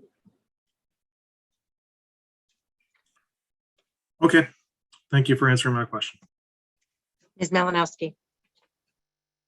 Thank you, Jim. So you mentioned that the gymnasium and the auditorium will have the same audio capability. Is there going to be a screen in the gym but not in the auditorium? No, there will not be a screen in either one. And one of the things that I went back and forth on as to whether we're not going to have presentations. And one of the problems you have is the auditorium is, excuse me, the gymnasium is 90 feet deep by 120 feet wide. So logistically, to try to get enormous screen monitors in to look at this is very expensive. And realistically, once you get 6 or 7 rows away from the front screen, no one's going to be able to read the fine print of adjustments and warrants and such like that. So the only advantage of keeping the monitors up front is a screen up front, was that somebody could see the face of somebody in the auditorium. And I looked at that and I said the cost to do that is almost $1,000. And I'm trying to be respectful of the taxpayers' money. I just don't think that's worth $1,000. It's not a requirement, so I don't want to spend the money. Okay, I think I'm just thinking about the potential map change for the downtown district and how that will be displayed appropriately, I guess, on a piece of paper for the town meeting attendees to see. So we just need to think about that if we're not going to be able to put it up on the screen. And we will have tables in the lobby for any handouts, and we can I'll have lots of helping hands to help us address all these issues. But again, when you think of if you look at the size of that screen that we had in the auditorium, and then you drop that to roughly a third of that, and you have the same distance, for somebody sitting in the back, it doesn't translate. People wouldn't be able to see the detail on the screen up front. We did look into that, but it's not really. And we even looked at adding additional monitors along the side, but then for safety issues, when you add all those monitors, you lose substantial seating along the sides as well. So you can kind of a catch-22. Okay, thank you. All right, Jim, thank you. Mr. Purple, do you want to add anything to this update or discussion? No, I had a nice walkthrough with Mr. Hegarty and Mr. Semino today, and I concur with the board that Jim's pretty much got this locked down, and I think it's going to be a good setting where we can get our business done, and also respect the health and safety of the town officials and the residents who participate. All right, thank you. Mr. Hegarty, thank you, as always, for doing everything you do as well as you do and making it easy on the rest of us. So much appreciated. Thank you. Next on the agenda is Downtown District Bylaw. So this stemmed from our last meeting. Ms. Malinowski had a specific question that she asked. The EDC was invited to come, I know, this afternoon, mid-afternoon, maybe a little bit later this afternoon. We did receive some slides from EDC, but a lot of the content in those slides was information that, the purpose of the bylaw and things that we've been going over for the last year. It's been in promotional information. So I think to move this forward, I don't have any intention of allowing and rehashing some of the discussions that we've already had as far as purpose and whatnot. So I thought, Ms. Malinowski, well, you were the one that had initially, brought your concern and your questions forward, that I would allow you to ask the question. We'll bring the EDC over. They can call their meeting to order and hopefully be able to answer the questions that you had. Okay, thank you. That being said, Ms. Hale, can we bring Mr. Berger, Mr. Anderson, Mr. Belniak, Mr. Wood, and Ms. Conley? And if I've missed anybody from the EDC committee,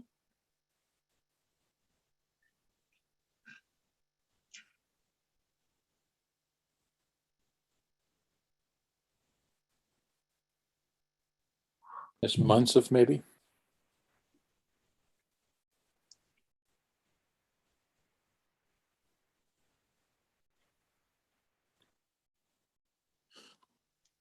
Okay, so I assume Mr. Belniak, actually, I apologize, Mr. Anderson, you are here.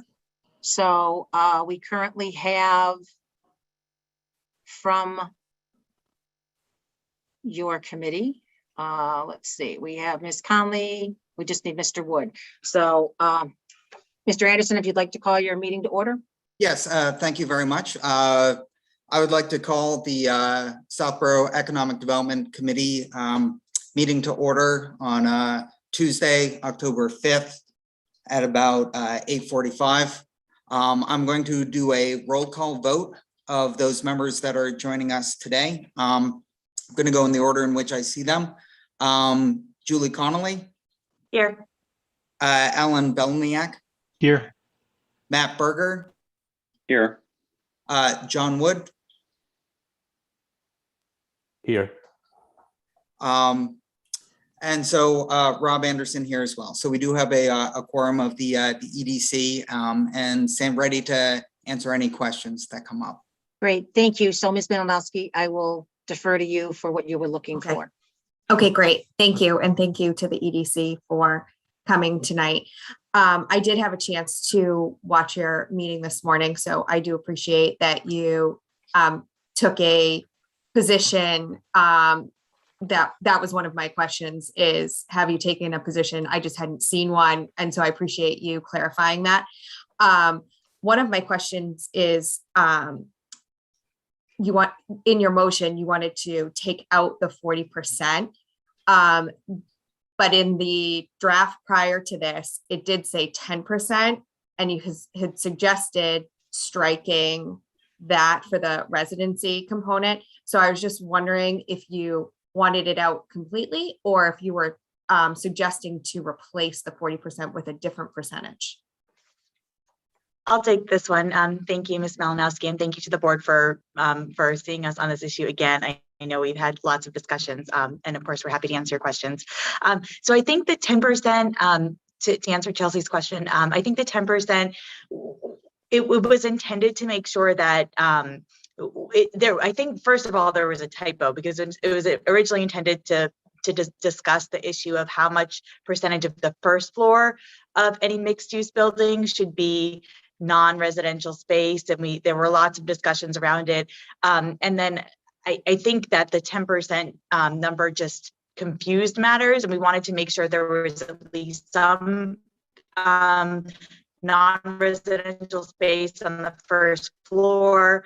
But I think we intended it to be like the reverse, but there was some confusion, but we took it, we thought to not have a number, however, to make sure that all street facing first floor units were commercial, because that's the point of mixed use, that we want to encourage these, commercial type spaces. Prior to that, had nothing to do with the total percentage of residential units that would be in an entire building. So that concept of adding in that not more than 40% of an entire building could be residential, that's a brand new concept that we had not discussed prior to that addition that the planning board made a couple of weeks ago. To me, I have to say that, when we first came to the planning board more than 2 years ago, before we got really involved with this process, we came with a very simple ask, and we came with the ask, could we please add by right mixed use to have residential be allowed over commercial space, because that's, was contemplated in the 2008 master plan.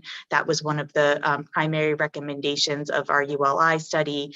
It was also corroborated in many other reports through SHOPC and other reports that have been done for the town over the course of the past more than decade. So that was our initial simple request. And they said, and we literally brought one line to try to add to the existing zoning code, because mixed use has currently a very antiquated definition that does not include any residential component. I always use this example. So sorry if you've all heard it before, but the current zoning code actually allows you to have your night watchman mix use with your printing press, but it does not allow a, coffee shop with a residential unit on top. So the concept of having some sort of percentage of that's a capped percentage of a building that could be used for residential really sort of undermines the whole intent of having mixed use, because if our code allows, I think it currently allows for, and will continue to allow for, up to a 3-story building. But even if you were to put in a 2-story building with commercial space on the bottom and residential on the top, that's going to be more than 40%, which wouldn't be permitted. So that really undermines the entire premise of why we came here in the first place. To answer the second part of your question, if the Board of Selectmen and if the Planning Board are interested in having some, I'd like to understand why, first of all, that was added. It wasn't very thoroughly discussed at any of the subsequent meetings by the Planning Board or by this board. So I'd like to understand more where that came from, why people think it's important. And again, I'm not saying there doesn't need to be a number in there. I'm just trying to understand what the benefit of adding any number in there would be. And if there is some benefit, what that number is, because the 40% literally undoes sort of why we came forward with this whole proposal. So Julie, let me ask you, Chelsea, if you don't mind, let me piggyback a question on that. So you said that there wasn't a discussion on this after the changes were made with the subsequent planning board meeting. There's only been the one meeting with planning board since the changes. Well, when they received EDC's letter, the public hearings were still open. But let me just ask you this. So what is a number you're looking at? I understand where the 60-40, and that's just me. And again, I'm one of 5 members on this board. I understand where the 60-40 came from, that this is supposed to be a mixed use. If you look at a 3-story building, a 50% number doesn't work either. If there's concern of mixing residential and possible commercial or office space, it's going to happen on a 3-story building anyway.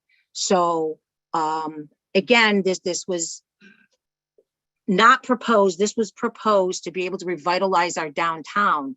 And I don't know where the line blurred to some level at revitalizing the downtown. And the only way to do that is to have a substantial number of apartments.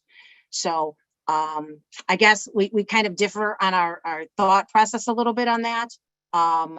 I don't know specifically what the right number is, but when I look at the bylaw as a whole, and I look at what was trying to be accomplished versus what we're allowed to do currently. And currently there is no mixed use. Currently there is no by right. And to not find some form of consensus on this and go to town meeting only creates the opportunity for waiting 3 years before anything else can possibly come forward and benefit the downtown. And I think Sam and Andrew have said it at prior meetings, is this maybe specifically what they were looking for? And maybe not, but it's a great starting point. And this is actually, I think for the residents of Southborough, I believe this is a big change. This is a big change to what currently is taking place. It's allowing uses that are not allowed in our downtown whatsoever. So again, I only speak as one member of the board, and I know that there was concern through the public hearing process. And again, those hearings took place in the spring and they took place again this summer into the fall. And there was concerns about this becoming just a housing bylaw. And trying to find the balance in that, I don't know, Julie, where the balance is. I don't know that 50% does it, because I think on a 3-story building, you're still going to have some mixing of uses. So that's just my thoughts on this. I know Mimi Luttrell is also a participant. I don't know if she would be interested in coming over. And again, she could only speak as one member of planning board, but you know, I would be interested if Mimi, if you're interested, if you could raise your hand, if you're interested in coming over. If not, I totally understand that, you know, oh, she did. Okay. If we could bring Mimi over. And again, I hesitate, Julie, with after, like you said, 2 years of trying to move something forward and finding what works. And I think from an economic development standpoint, you know, the key is bringing businesses. It's been pitched as bringing, you know, small scale mixed use to the downtown. People want a bakery, people want a microbrewery, you know, people want whatever, a place to gather. And I think by not finding a way to make this work, that's just not going to happen in the downtown. And I worry if we wait 3 years, it's going to delay it and it's never going to come back. You know, this is going to follow the path that the ZAC took after so much time and so much effort. So again, just my opinion. Mimi, do you have anything that you may want to address or say regarding the 60-40%?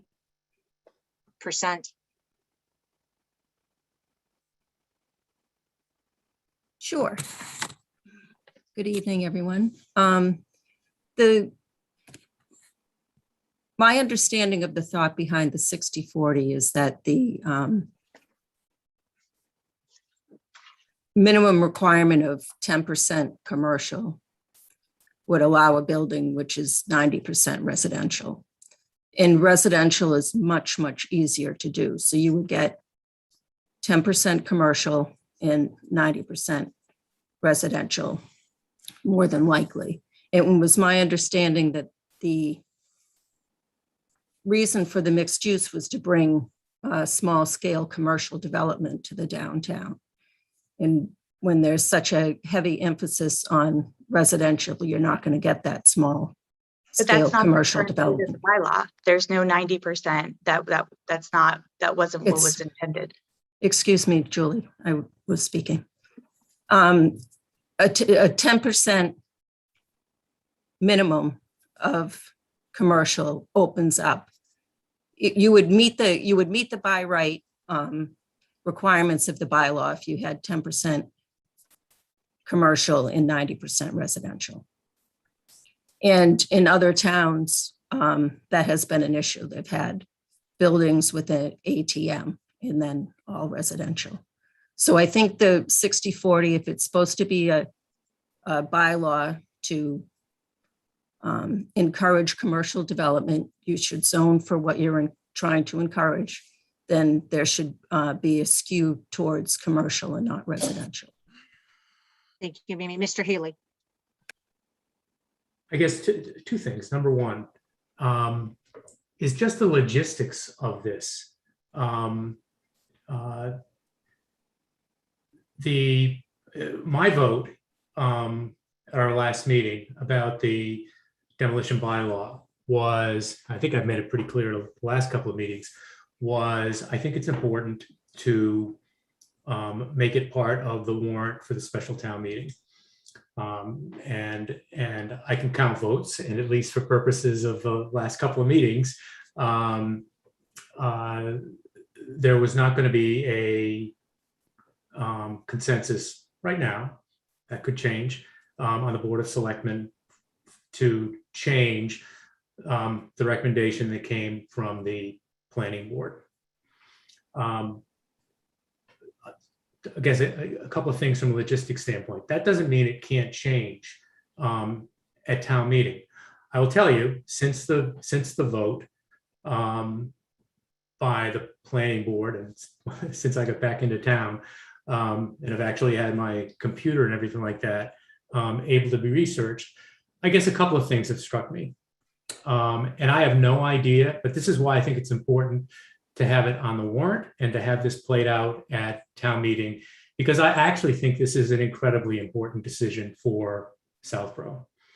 And Lisa, you're nodding, but now I think you're gonna maybe shake your head this way. It was interesting, the timing. The Boston Globe, or Boston.com, I know they're related, had published a study by the Boston Foundation's research group. It was just in on Monday or Tuesday of this week. And an awful lot of the explanations by the planning board for the changes they made are explicitly, those sort of explanations are explicitly criticized in the Boston Foundation's study.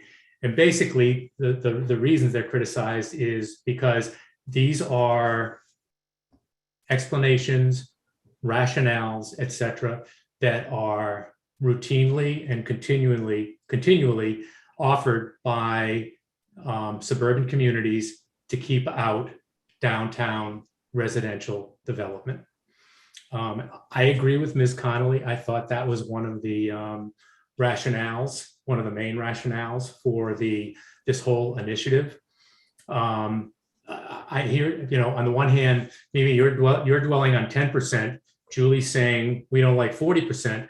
There's 30 numbers in between that. I suspect Ms. Connolly would be very comfortable with 20 or 25%, and she's nodding her head. And I think that's the discussion she's disappointed that was not had at the planning board.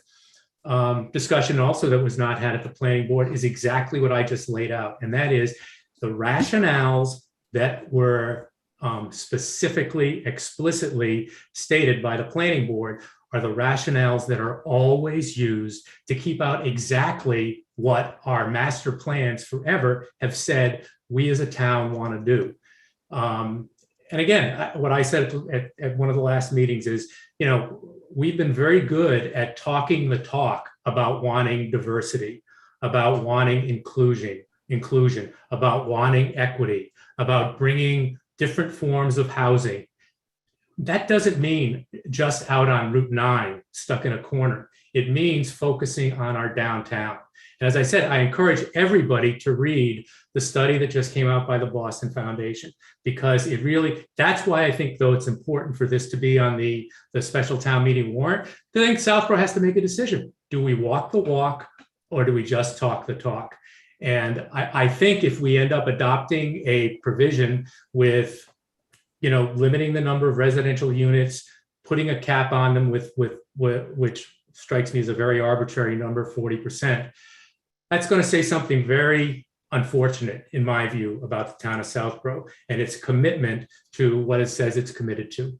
The notion of diversity, inclusion, and equity of housing. Again, read the study. These are not my arguments. I'm very good at presenting them, but they were presented by the Boston Foundation that looked at all of the towns around the Boston metropolitan area and found them wanting for exactly these types of reasons. So I think it's important that it be on the special town meeting warrant. I also encourage the EDC to make your arguments about why the changes by the planning board are contrary to what should be going. Basically, they're on the wrong side of history. The direction we should be going with our development. Anyway, it was longer than I intended to, but I think it's really important for the town of Southborough to put up or shut up about this sort of stuff. And special town meeting will give us that opportunity. I agree with you on that, Marty, and I agree change is needed. But from a zoning perspective and what Zach had took place with Zach, these are big changes. And I know the board realizes this. These are big changes we're putting into place to our current zoning. We're offering half the lot size. It'll bring some into conformity. You're offering a mixed use that is currently not available in the downtown. You're offering by right, which is not available in the downtown whatsoever. And through, again, this is something I planned on showing the board later, with some of the discussion points that I wanted to bring up when we talk to advisory. And again, I'm happy to bring up these points here. John, I see you. Just 2 seconds, please. I see these points here. But I want, one of the main things I think we need to think about in our downtown is, yes, there needs to be change. But I think we need to realize that out of the 22 lots in the downtown district, I believe, and actually, Vanessa, can I please share the screen? Have access.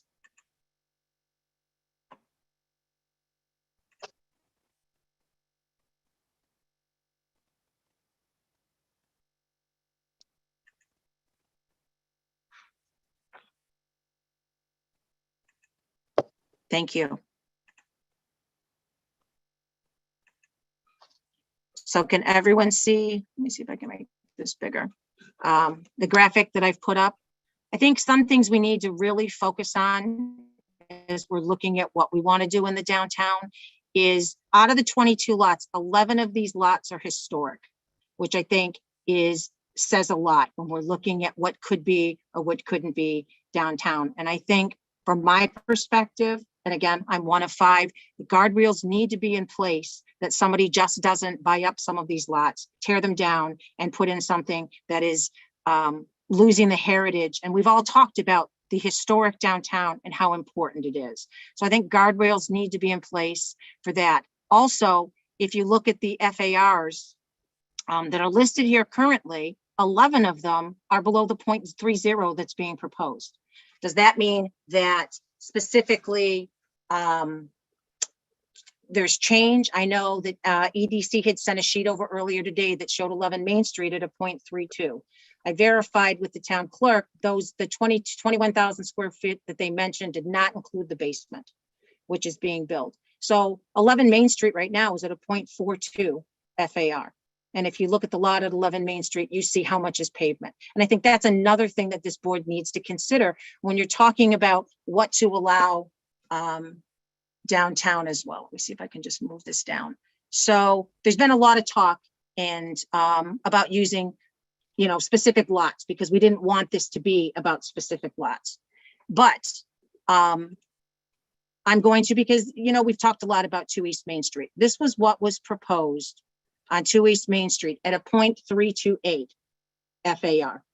If you look at the amount of parking that's required, now you look at the 20% of open space, the size of that building couldn't have changed a whole lot from what it was. In order to get the 23 spots needed for parking, the initial proposal came down by 500 square feet, and it was used as storage space in the attic.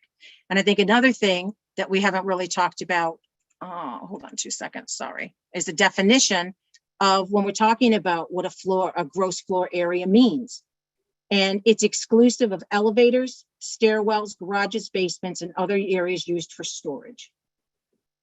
So when we're looking at a size of a building potentially, and I'll go back to this, at a 40 by 75 foot building, you're looking at roughly 3,000 square feet per floor.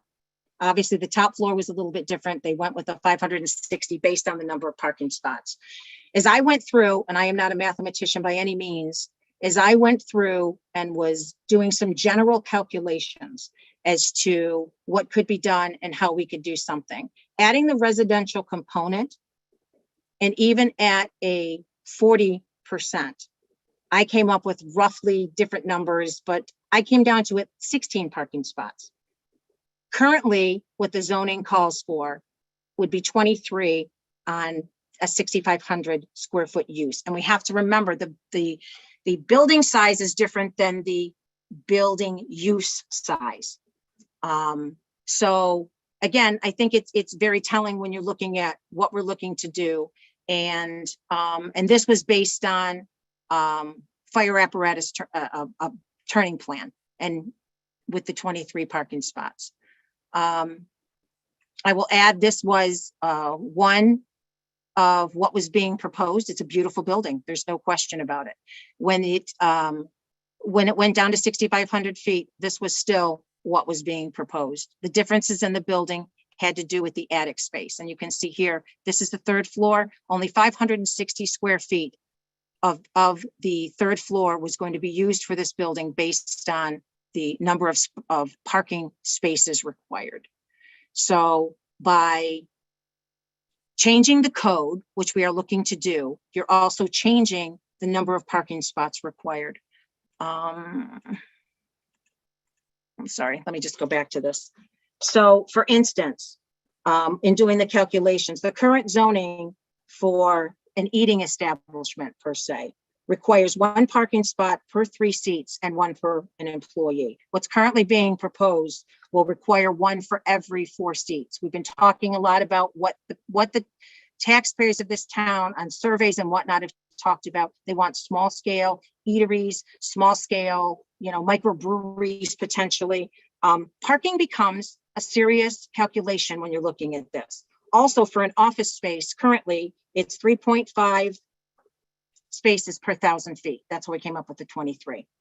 The proposed is 1 space per 300 square feet, and this is for offices specifically, for ground floor offices, and 1 space per 350 feet for above the first floor.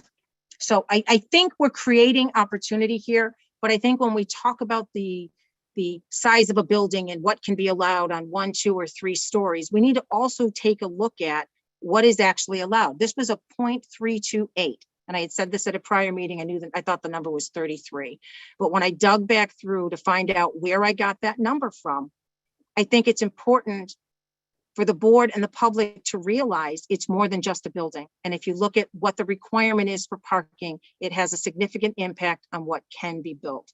I call that a guardrail, if you will, on being able to do what the board wants. So I think we need to pay, again, very close attention to the historicness of our downtown and what can and can't be done. And four of the 22 lots are vacant. 1 is a parking lot for the bank downtown. So in looking at these numbers, again, there's additional opportunities here by allowing mixed use development. And again, what that number is, I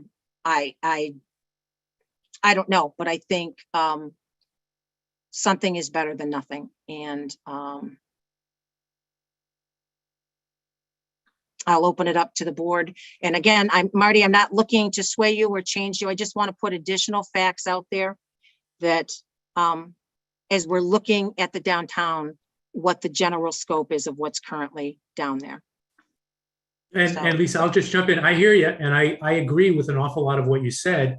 Again, I just think that we as a town are kidding ourselves if we're using preservation and traffic concerns and unusual algorithms to keep out housing. We're just kidding ourselves about what really is going on.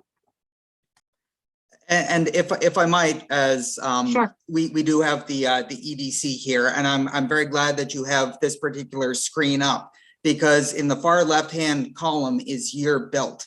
Correct. And there is nothing that I see there after 1978. So if we want change, and we do, because we want to energize and help support some of those businesses there, there is change that this zoning can enact that can actually help us get there. And as chair of the EDC, I have one of my members with his hand raised. I'm going to recognize John Wood. I was going there, Rob. Thank you. No, I just wanted to. He looks so much like Euclid that I'm almost confused a little bit. We were up 2 last I checked, but I just wanted to clarify before when Mr. Trell was talking, she was saying that it was a 10%. That was a typo that I know we had been talking about trying to get changed. If you're talking about the 10% on the first floor, that needed to be, that was supposed to be a maximum of 10%. Then that was to make it ADA compliant, if I remember, if memory serves, on the first floor. It was a typo that I know we tried getting changed a while back, as well as when the misconception of the 80% was out there. And I know that started a lot of problems with people, but I just wanted to make sure we didn't want 10% to be commercial and 90% residential. That was never, ever go back through any of the meetings, an intent. I know on the first floor that we had talked about 10% on the first floor to make ADA compliant, just in case we needed a handicap department or something, because I know initially that we were trying to get housing. So I just wanted to bring that up, that was a typo. I know that I had brought up in a few meetings in the past to try to get corrected, and never was. So I know that's, so I mean, 40% in my personal opinion, that doesn't even allow a full second floor to be residential. I mean, 50% makes sense, but 40 just didn't. So but if you're looking at us thinking that we wanted 90% residential, yeah, so I would have definitely gone the same way, but that wasn't the case at all. So I just wanted to make sure that was on record. So thank you for recognizing me. Thank you for having us tonight, by the way. Absolutely. Thank you, John. And again, I think our goal is to be able to do something to benefit the downtown, to revitalize the downtown, to bring businesses to downtown. I don't think there's any of us that are on a different page than that. It's how we get there and be cognizant of what we have in our downtown and how to promote that more. I mean, with again, I'll go back to the historic parcels that are listed here. You know, with our demolition delay bylaw, it would take someone to buy a lot, and it could easily, very easily change. And I think we need to be cognizant of that. I know it's important. We talk. Go ahead, Julie. Sorry, no, finish your thought. I don't want to interrupt. No, that's okay. I got a ton of thoughts, so go ahead. We all do.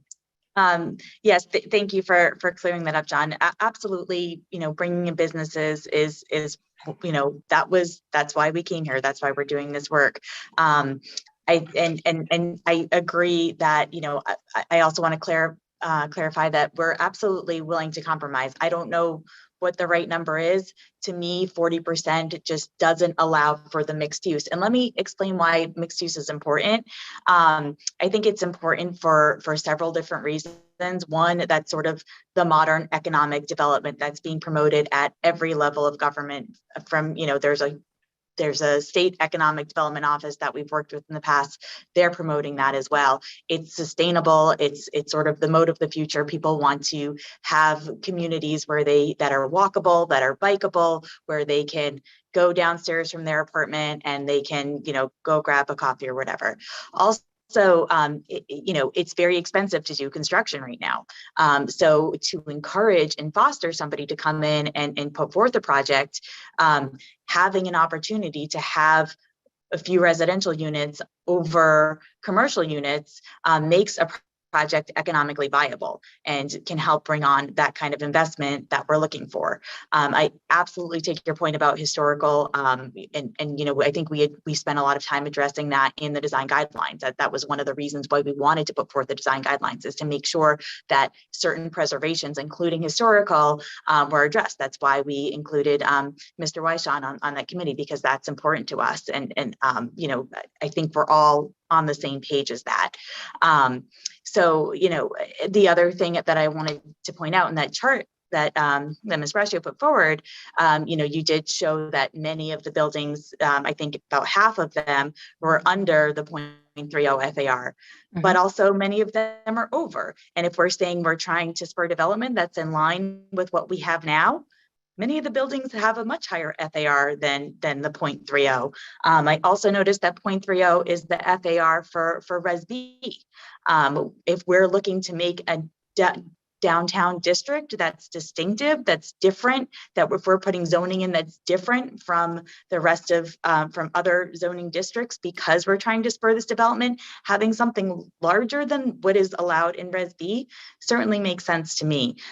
So I know that's a different issue that wasn't you know, that we weren't talking about, but you know, these 2 points together are really the crux of what I think we were going for. And Mr. Healy, thank you for that, pointing out that article. I agree, you know, this has also been part of the discussion, and we don't live in a vacuum. Even though we care about spurring economic development and bringing more business downtown, obviously that's our top priority. When we started this project, we're looking at recognizing the other commitments and priorities and obligations of the town, including diversity in housing, which has been a priority of several different boards and committees for many years. So, you know, I'm sort of surprised to see it sort of come full circle and getting a lot of pushback on this point of diversity in housing, because when I started this process, I thought this was a point of togetherness and sort of camaraderie, and that we were all looking for some. Obviously, we don't want giant apartment complexes downtown. That wouldn't be appropriate at all.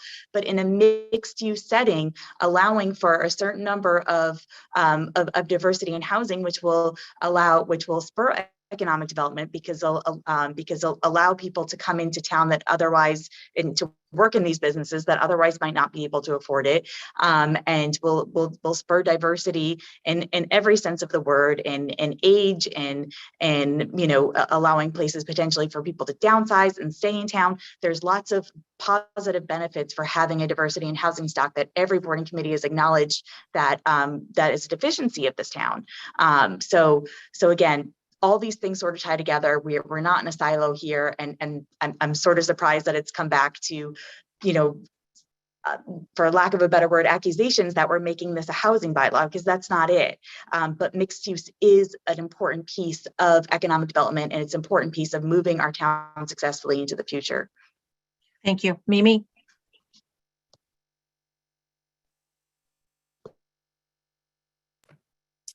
Thank you. I just wanted to clarify that the 10% minimum requirement for non-residential uses is part of the mixed use definition. It's not a typo. That's what's, although the planning board changed it, but that's what went all the way up through version 9. That 10% of the gross floor area of the structure shall be occupied by non-residential use. So that's where the 90% comes from. And there's nothing that precludes non-residential uses from being on floors other than the first floor. Hudson has non-residential uses on second and third floors in their downtown.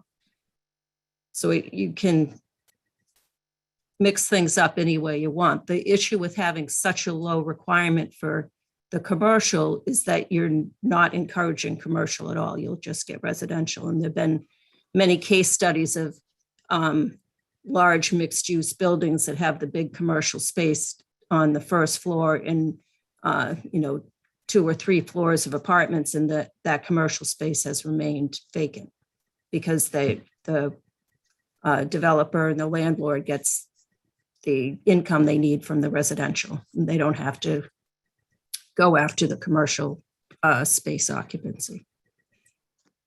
So I don't think that's what we're looking for either in the downtown. Again, Lisa, nobody's arguing for 10%. No one. It's an entirely straw man, Mimi. No one is arguing for 10%. They're arguing for less than 40%. Those are 2 different things. But I think what the planning board changed, Marty, was what was written, and what was written was 10%. Whether it was an error or whether it was wrong, that's what was presented through the public hearings to the planning board. Lisa, I understand that. My point is there's 30 points between 10 and 40. No one is arguing for 10. No one. If anybody's arguing for 10, raise your hand. No one. So can we put that aside? The question is, does 40 make sense? And it doesn't, in my view, and for all the reasons that have been stated here. And again, I don't know whether it's intentional or but the effect of it is pernicious in terms of actual mixed use. It really is. And that's why I think it's really important that it be voted on by the town, because the town can decide. I hope they decide the right thing, but if they don't, they've decided. All right, let's open it up to other members of the board. Ms. Malinowski? I don't know if we answered your questions, but you originally started this discussion. It kind of went down a different path, but that's okay. Discussion's good. So I don't think I have any more follow-up. I guess the answer to my question, and Julie, correct me if I'm wrong, is that you don't want a percentage at all to define the max amount of residential. Is that fair? That's what I'm trying to get to. Julie, you're muted. Julie is muted, but yes, I think that is what we're saying. But I have to say, I'm willing to if there is a valid reason to have a cap on the residential, we already have said that anything first floor, street facing, based on the lot structures, probably everything, unless maybe we can put and I'd be fine to have, say, all of first floor is commercial. The only reason we left just a little bit of an opening and said all street facing first floor is commercial is because we wanted to leave the door open for an opportunity potentially to put in a handicapped accessible residential unit on the first floor if that were appropriate. I thought that was the right thing to do. I haven't heard anybody say that's not the right thing to do, but other than that, first floor needs to be commercial. I think everybody is in agreement on that. The problem with then saying only 40% of a building can be residential is if you take that first floor and put a second floor on it, and that second floor is 50% of the building, and you want to put residential units there, you can't. That doesn't even include the thought of putting on a third floor, which is also allowed.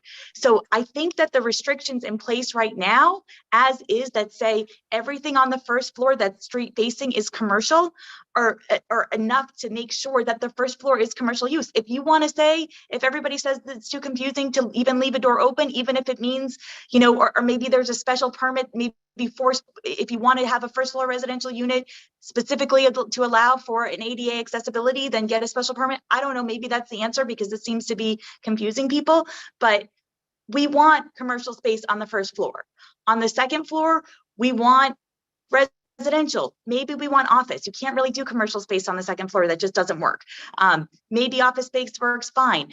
A thriving community has a mix of residential and commercial uses. That's what we're going for. I'm sorry that 10% number was in there many months ago. We talked about taking it out.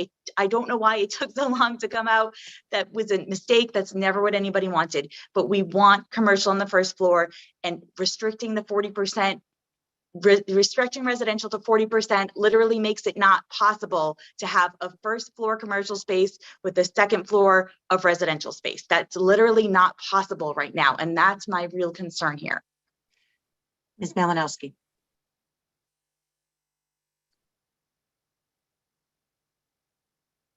Did she freeze to only me, or?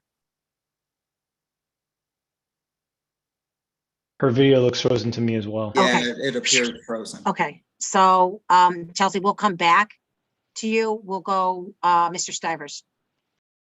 Thanks, Lisa. As I've commented on a number of these meetings previously, I agree with Mr. Healy that it's important to get this to town meeting. I think certainly and I guess many other folks involved here would probably write things a little bit differently in certain places. But I think the real issue is that it's important to get some structure in place here. And then it's much easier to get modifications to that structure down the road if we need to. I'm less concerned about having language currently that somehow will discourage, all development downtown. I got to believe that developers will find ways to do useful things even with the current language. Although I certainly, again, in the past have said I'm in favor of relaxing the constraints on residential use. I'm fine with bumping up the FAR numbers a little bit. I'm in favor of adding to the number of units permitted, residential units permitted in these buildings. But it seems to me, again, the first choice is to get it to town meeting, let the voters decide, and hopefully get something in place that we can then modify as appropriate down the road as we discover constraints or problems with our key goal, which is to motivate investment in the downtown area. So again, I would hope that between now and town meeting, assuming we're going forward with this, that we can find ways to get the various interests here more aligned. And I again encourage people to continue to talking about this if we can't reach that resolution this evening, which may or may not happen here. But again, get it to town meeting and let's keep moving with it is my bottom line. Thanks. Thank you, Mr. Stivers. And I will just add one thing before I go back to Ms. Malinowski, that planning board did leave the public hearings open. So public input will be allowed, at least through the meeting on the 18th. I believe it's the 18th, Mimi, isn't it? The next planning board meeting? Yes, okay. Ms. Malinowski, back to you. Sorry, I don't know what happened. So I think your question is probably where I stand. So I hear what Julie and the EDC are saying. I appreciate the clarity around your position. I'm still in favor with bringing the article forward as written. And I don't know if Mr. Stivers talked about this at all or not, but on the 3 units, I actually think that makes sense, given that the 4th unit would trigger affordable housing. And I think that that is a lot to put on the building inspector. I think that once you get DHCD involved and you kind of have to go through that process, I do think that it makes sense to have more oversight once that gets triggered. So that's kind of my rationale for agreeing with the 4 units or the 3 units, up to 3 units. Thank you. Mr. Dennington. Thank you. So since I'm the last one to speak, I'll try to be pretty concise and brief. I think my position is very similar to Sam's. Marty, I listened carefully to what you said. I agree. I also think that in this process, I know, speaking for myself, I've become very focused on supporting something that has a realistic chance of passing town meeting and getting the 2/3 vote necessary. And I think that to do that, some things that have been critically important were, 1, to get positive feedback from the planning board, 2, to get positive feedback from people that live in the neighborhood. And I just think that I agree with what Sam is saying, that it's better to get something in place now. I think the key issue where, again, on the policy side, I agree with the EDC, but then just from practical considerations are what drive me to support what's written, with the hope that maybe the EDC and the planning board might, because the planning board is keeping the public hearing open, try to work some things out. Because I will just offer this for really for the EDC and the planning board's consideration. I think that the thing that came through with the public hearings is a concern about keeping the development small scale mixed use development, and a lot of that focused on the number of apartments that could possibly be built. I think that after the planning board established 3 as the special permit threshold, so that any building that would have more than 3 dwelling units would need a special permit if it was mixed use, that really, it seemed that the 40% requirement on top of that may be superfluous. And I think that the illustration that Julie made of just a simple 2-story building where there's commercial on the bottom floor and the second floor is all residential, why would we strictly prohibit that? You could at least allow it to go through a special permit process. So again, it doesn't go as far as Marty, I think you're really calling for, but we're thinking about what is possible. And I also think that Lisa has done a very good job here of steering together a bunch of disparate groups with different views.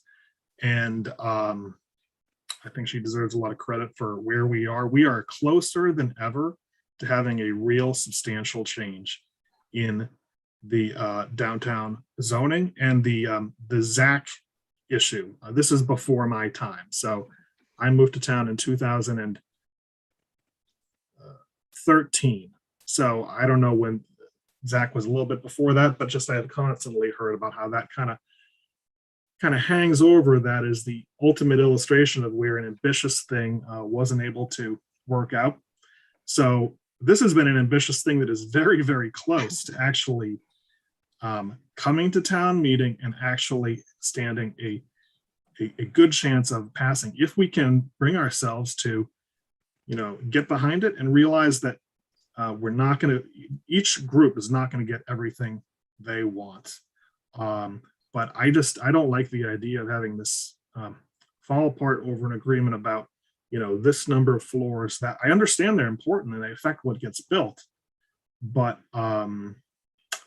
once we get in place the basic idea that there can be some mixed use by right, and more possibility special permit. That's something that doesn't exist right now at all. So I think it's a substantial improvement.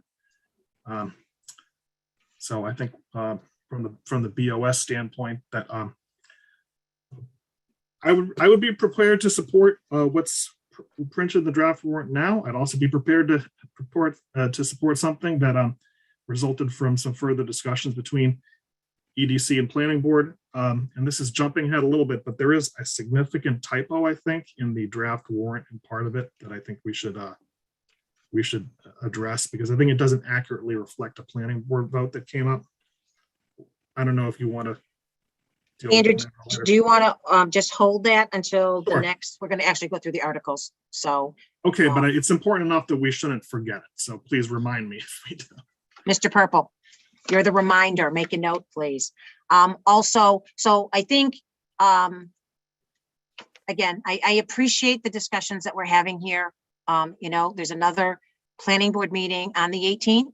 And, you know, whether we all agree or not, I think the public is well served by the discussions that have taken place tonight. I think all bases are covered. And, you know, I think it's taken a lot to get everybody to this point. And I think it's something that, irregardless of where we go, and I probably sound like I'm speaking about the Zach, but, you know, irregardless of where this goes, I think there's much to be proud of from everybody that's involved, including the public.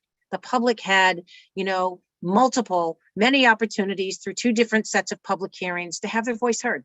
So at the end of the day, all I can say is thank everybody involved, thank the EDC, thank Planning Board and the Board of Selectmen, and let's see what we can do to move this forward at this point.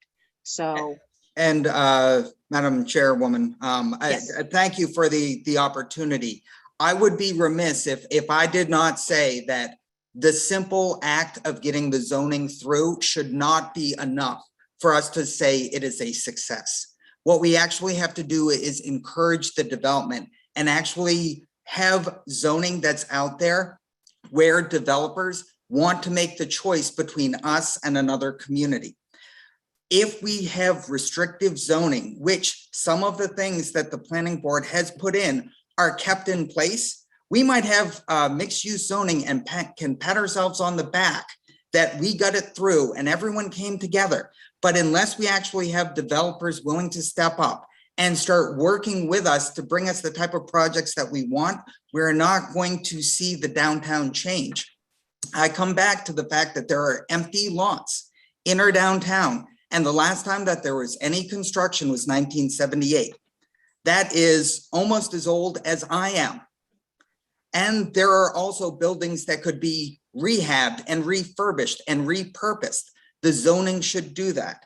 I think what we need to do is try to be a little bit more inclusive and open and allow developers to bring projects forward so that we can have a discussion in a public section, not about proposed buildings, which may or may not be too high that scare some of the people on the planning board, but actual projects where we can actually say, this is something that the town wants, and this is something that the town needs, like diversity of housing and smaller shops. So I think going forward, we're hopeful because the EDC has actually made a lot of compromises on what we had originally brought forward, that we do have some help from not only the Board of Selectmen and the Planning Board to realize that an FAR at 0.3 is not going to work. Developers are not going to come forward.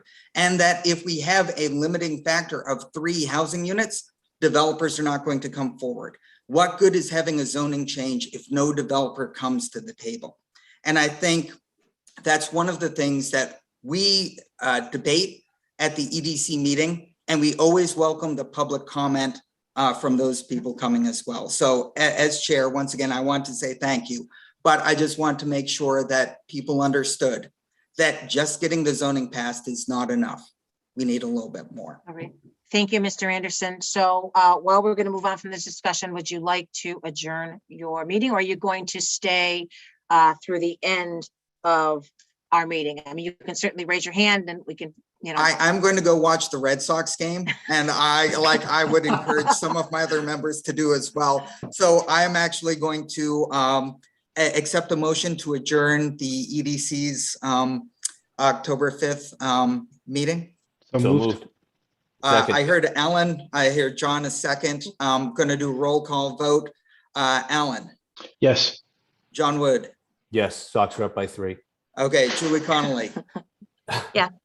Rob Anderson, yes. I'm assuming since Chris Robbins left, he's a yes as well. Rob Anderson, we're out. Thank you very much for adjourned. Thank you, everybody. Very much. Thank you for having us tonight, everybody. Have a wonderful night. Thank you. Go Sox. Mimi, thank you for attending as well.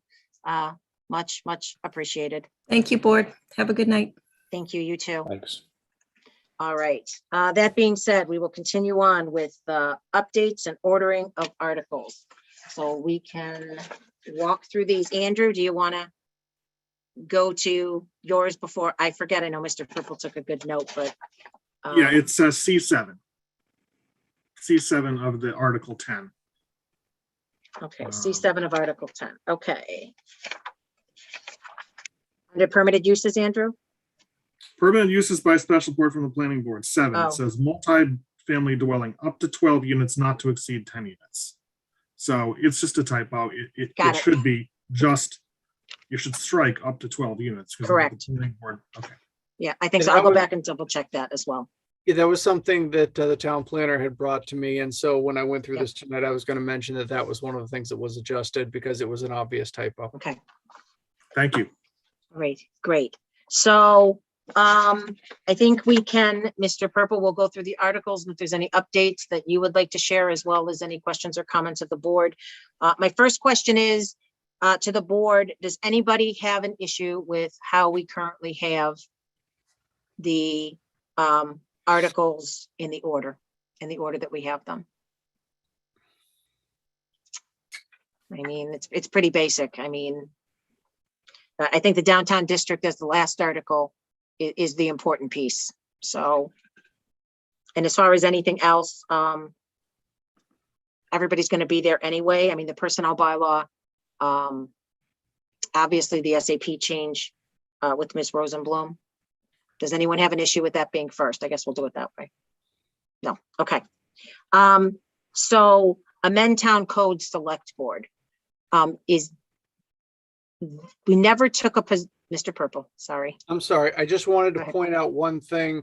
So Miss Rosenblum was away last week on vacation, and when she did come back, she did add just some additional detail at the beginning of Article 1. You may notice the first 2 lines are essentially the same language. It's always at the beginning of any change to the SAP, but she did include a position titled Senior IT Specialist in Section 20, Schedule A at grade 7. So just a little bit more detail was added. So I just wanted to point that out before you went on. Thank you, much appreciated. So on select board, we generally talked about doing this, but I don't know that the board has really had any substantive discussion, or if this is something that we still want to continue to move forward. So we can kind of go down the line and kind of get everybody's thought process on where it stands. Mr. Stivers, we'll start with you this time. Yeah, actually, we did talk about this. I think maybe Marty had departed for the mountaintops when we got to it. I don't remember. Yeah, I think you're right, Sam, actually. But we You're did go back and forth a while about it, and it seemed pretty clear that Chelsea, I, and Andrew were in favor of it. And you were not. Marty was unclear on it, so I'm not sure how much more we can talk about it. I'm rarely unclear. Often wrong, but rarely unclear, Sam. My Often God. wrong, but never in doubt. Only because you didn't have a chance to weigh in. All right. So again, Sam, absolutely, that was what happened. But I think having the full board just, again, touch on this and being able to include Marty in this is, I think, an important part of the discussion. Let me just, here is, My second choice is, or maybe it's my third or fourth choice, is select board. I actually think it's a stupid word, or a stupid two words. I mean, if you look at the history where selectmen came from, it's part of Massachusetts, New England history. It was, to select men, and for better or worse, it was the way things were back in the 17th and 18th centuries, that for the most part, I mean, it wasn't until Donna McDaniel in the 1970s where there was a select woman in Southborough. I just think it's a stupid name. I'd prefer something like Board of Select Women and Select Men, which honors the history of where it came from. Select board, you're selecting a board. I mean, the history of it is you selected at that time men in the community. My preference would be to change it, but my preference would be to change it to something, number one, that makes sense. But number two, that kind of honors the history of where it came from. And I think Board of Select Women and Select Men would do that. That's my choice. We'll go around the table. Sam, did you want to add something to that? You still have the floor. Way too cumbersome for me. And, again, I think that there are a large number, an increasing number of towns who are using select board. I don't think there's any disrespect or whatever in that term. And I think we're getting in step with the times with that. So long overdue, in my view. Thank you. Mr. Dennington. I don't have anything really new to add based on the position I took before. Thanks. Thank you. Ms. Malinowski. Marty, that's an interesting idea. But I think it's too much. I understand where you're coming from. Go big or go home, Chelsea. And my position hasn't changed. Okay. So I looked into this a lot more. And it's interesting being on the MSA board and going to the new local governance committee and whatnot, that through the MMA and the MSA I'm on, the majority of people representing our select boards, which kind of surprised me when I took a look at our last swearing in meeting, is I went back and I looked. I completely get where you're coming from, Marty. And I also, again, I voted initially not to move this forward. Well, not to support it, not to not move it forward, but as much as, I get asked all the time, I'm going to give it from a female perspective. I get asked all the time by people, how would you like me to address you? And I just say, selectman, select woman, kind of whatever you want. I think select board may alleviate that from people asking that question. And in researching this as well, I found a lot of towns are going to select board. So I'm leaning more towards my counterparts than I was originally on this one. It just seems to be, and again, just because somebody else isn't doing it doesn't mean, we have to, but yeah, that's kind of where I'm at on this one. I think I'm the majority has I'll keep trying. Again, I'm fine with select board. I just think it's dumb. I think Brookline was the first town to do it, which sort of underscores how dumb it was. But and I've heard people say that and again, Donna McDaniel was the first female member of the Board of Selectmen. I don't know what Donna called herself. Probably just Donna, but maybe she called herself a select woman, maybe a select man. I don't know. But one of the things I've heard is that the Board of Selectmen, and I get this. If you're a young girl or a not so young girl, and the message it sends is that regardless of where it came from historically, that it was a Board of Select Men. I'm not sure what select board does for that.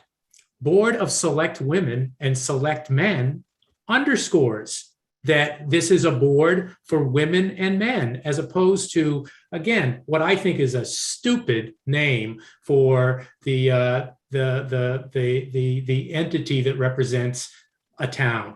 again, that I think it should change. And if select board is the only option, I'm fine with select board. But honestly, what's wrong with Southborough charting its own course here? And maybe other towns will realize that that they should have what did it Robert Frost said, the road less traveled. That's my choice here. If we ruled out all stupid names that government comes up with, Marty, that would cut out a lot of stuff going on. So Yeah, but that's the definition of insanity, Sam. Doing the same thing over and over again and expecting a different result. We did that with Board of Selectmen. Now we're trying something different. Yeah, clearly the votes are here, so let's keep moving. Yeah, as it stands today, am I unmuted? Yes. Yes, okay, sorry, it was still coming up that I was muted. So, as it stands today, we'll continue to move forward on these. One of the things I had mentioned to Mr. Purple as well as we're going through the articles next Thursday, well, this Thursday, when we meet with advisory, the goal would be able to take positions potentially on, the articles. And one of the things I'd asked Mr. Purple, and I guess it had been done prior, many years ago, before my time, I guess, was they actually put what the vote of the board was.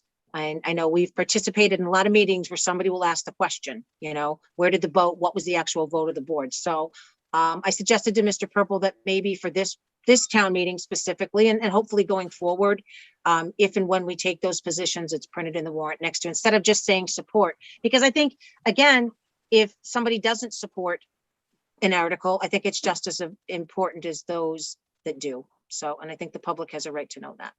So that's just a suggestion I had given to Mr. Purple that I hope the board will be supportive of as well. I agree. Okay. All right, I'm hearing no no's. We're going to continue on. Board of Health and Personnel Benefits. Oh, Andrew. All right, but just thinking ahead to have the most productive discussion on Thursday.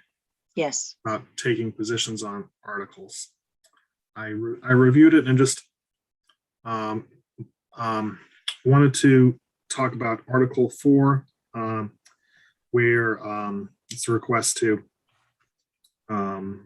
levy $85,000 for IT server replacements. And Sam had asked a question about, aren't we moving to the cloud, et cetera? And my apologies, I don't remember if we concluded that discussion at the last meeting, but I'm just hopeful that we have, the most accurate information about that coming into Thursday's vote. And I'd be curious what Jay thinks about Jay Montijo, Municipal Technology Committee, Capital Planning. That'll be useful information for the vote on Thursday, just so I understand, what the context of it. Yep, and I think you'll have that information, Thank you. Andrew, as we go through. Just quickly, Chelsea, sorry. Is there anything you want to add regarding the Board of Health or personnel benefits? In advance of Thursday. So I can just give you a quick, this would be to fully fund the two positions for health director and public health nurse from 11/1 through the remainder of the year. So we were able to take advantage of FEMA Cares, and we have contracts signed through 6/30 for both employees. So this is to increase the budget to cover both their salary and benefits. That was pretty concise. I mean, we can obviously get through more discussion on these on Thursday, but if somebody has something they want to, throw out to Chelsea now, that's fine too. Mr. Purple. Is one other item I just want to point out. It leads on to the next page in discussions with the town accountant as she is tying out and closing out her year and doing her balance sheet. The Water Enterprise Fund, the annual assessment that we have for MWRA, it was, we assumed it was going to be, a significant increase, and that was how we budgeted the budget. And when when the assessment was actually set, it's about $150,000 high, too high. In other words, it's come in $150,000 lower. And in terms of the balance sheet and the accountant and speaking with the Department of Revenue, it would make things easier to balance everything out if that amount was reduced. And so since we've got an article in there that we're making budget adjustments, and town council had opined that it is acceptable to do all of those adjustments within the same article, that has been added into the article as well. And since it's a reduction, I don't see that it really should cause any angst. Okay, thank you. Traffic study. That's still moving in the same direction. Advisory membership, and Kathy and advisory will speak to that tomorrow. The next three are gyms. Town meeting, location and availability, and then that leads us obviously at the end to the downtown district. So tonight we need to approve and sign the final warrant as we have just discussed, to move this forward. So do we have a motion to sign and approve the final warrant as presented?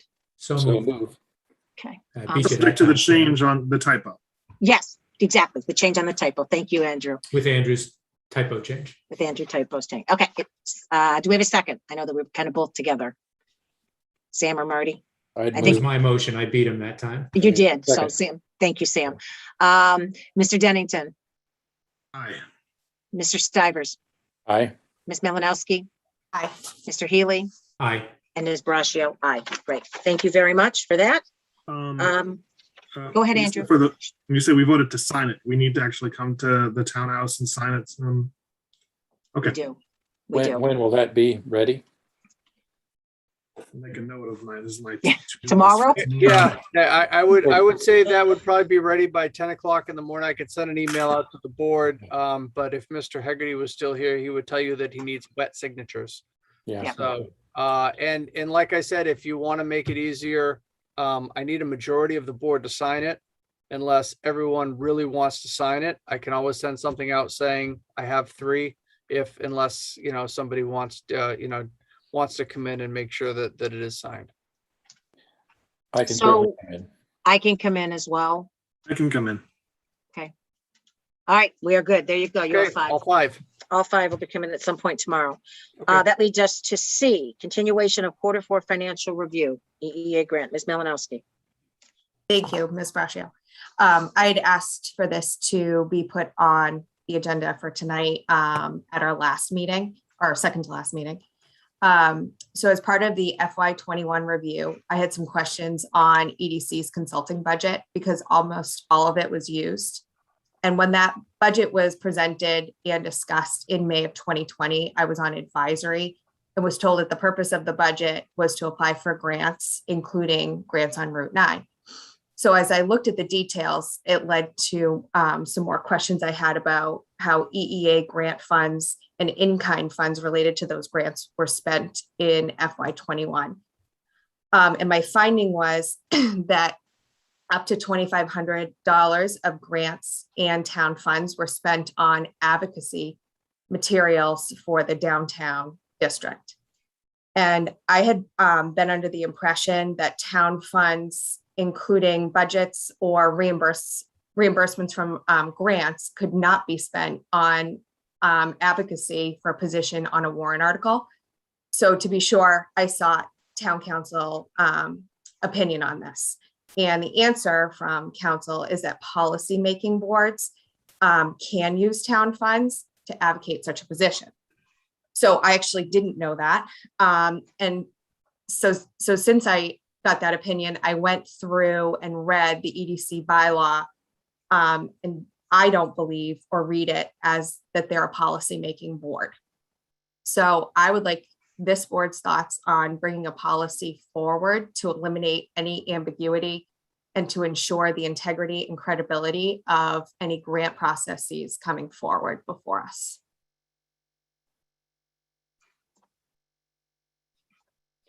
I'm surprised by town council's advice. That's interesting.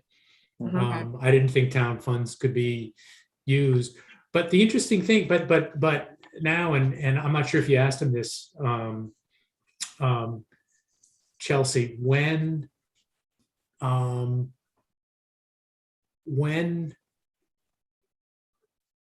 does the potential for advocacy kick in? In other words, does there have to be a warrant article pending? Is it enough that a warrant article is in discussion? Is it enough that a warrant article has been,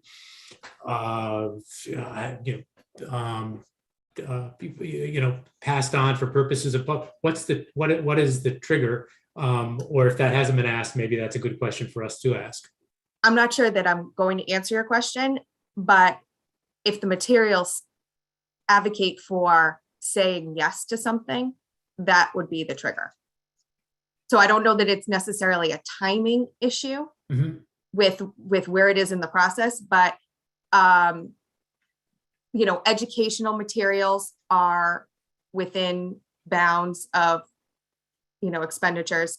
But anything, saying vote yes is kind of where you get into the advocacy discussion. No, I get that, but vote yes on what? I guess that's my. Well, in this case, it says vote yes for the downtown district. Oh, it did. Okay. All right. Yeah. I think anything though related to something that has to go to the ballot, you can't do. So that's Interesting. kind of where the line is drawn with that piece.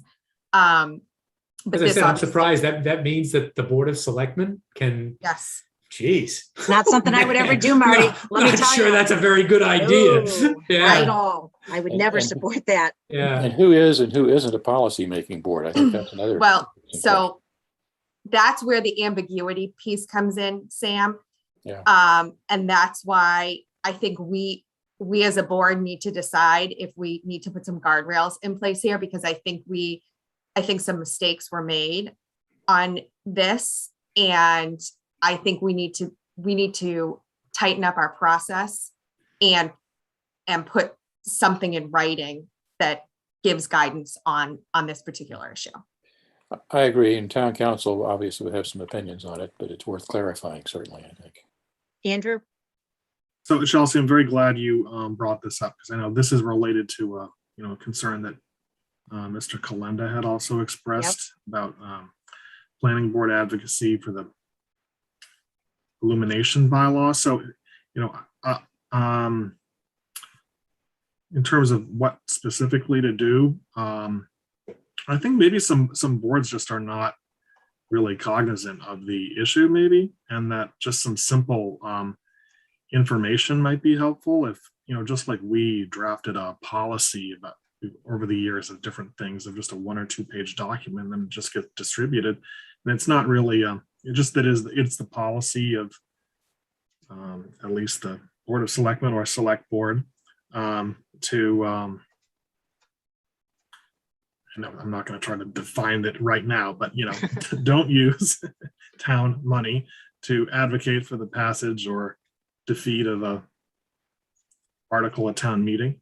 You can educate people about it, and just to encourage people that if they have a question, to contact the town administrator or town council about it.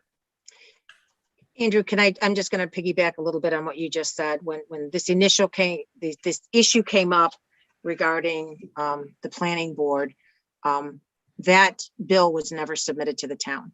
That was covered by whomever, had taken care of that. So I guess, Chelsea, my question to you is, did council talk about, and I'm all for putting guardrails in place, and mistakes are made, and I completely get that.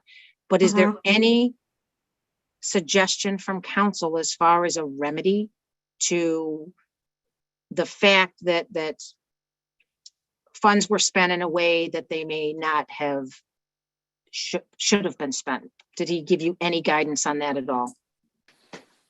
No. And I think it's something that I can follow back up with him based on kind of the direction that this board is going in. I sought opinion on if it was within the bounds of a board or committee to do. And so I think where there's some gray area here, you know, and I'm just one person, you know, reading the bylaw, but my personal feeling is that we should not be entering, you know, using funds to do that, even if as a board of selectmen. But no, I do not have a solution for the funds that were expended already. So I'm gonna ask you one other question. Do you know, Sam, and I'll come to you next. I'm just trying to think of in the past when advocacy happened. And you might know the answer to this because of Jason, but when the public safety building was being promoted for town meeting, I know that there were signs made. You may not know the answer to this, but I'm going to ask, do you have any knowledge of how those signs were purchased and what funds were used for that?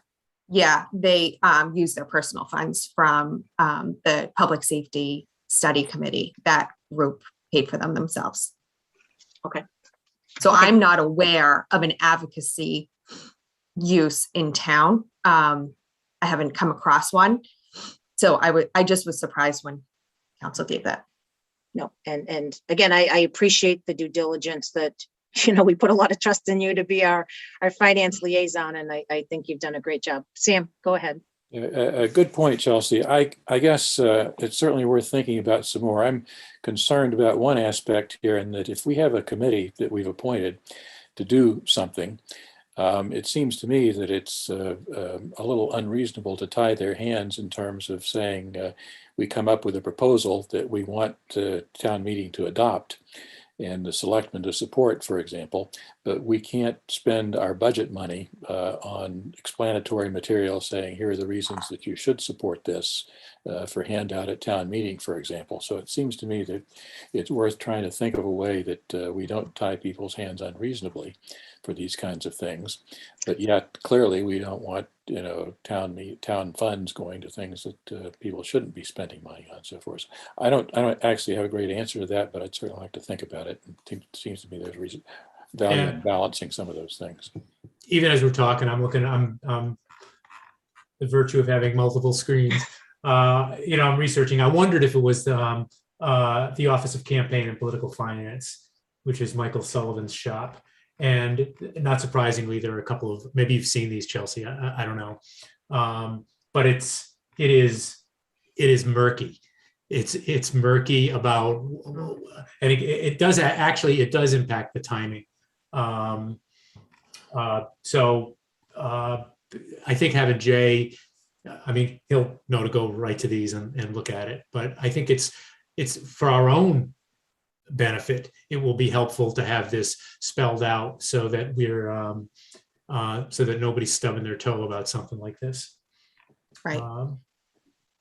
Anyway, and Lisa, just one clarification. You asked about the signs specifically for public safety. The committee members spent their own money on the brochures, not the signs. The signs were the association.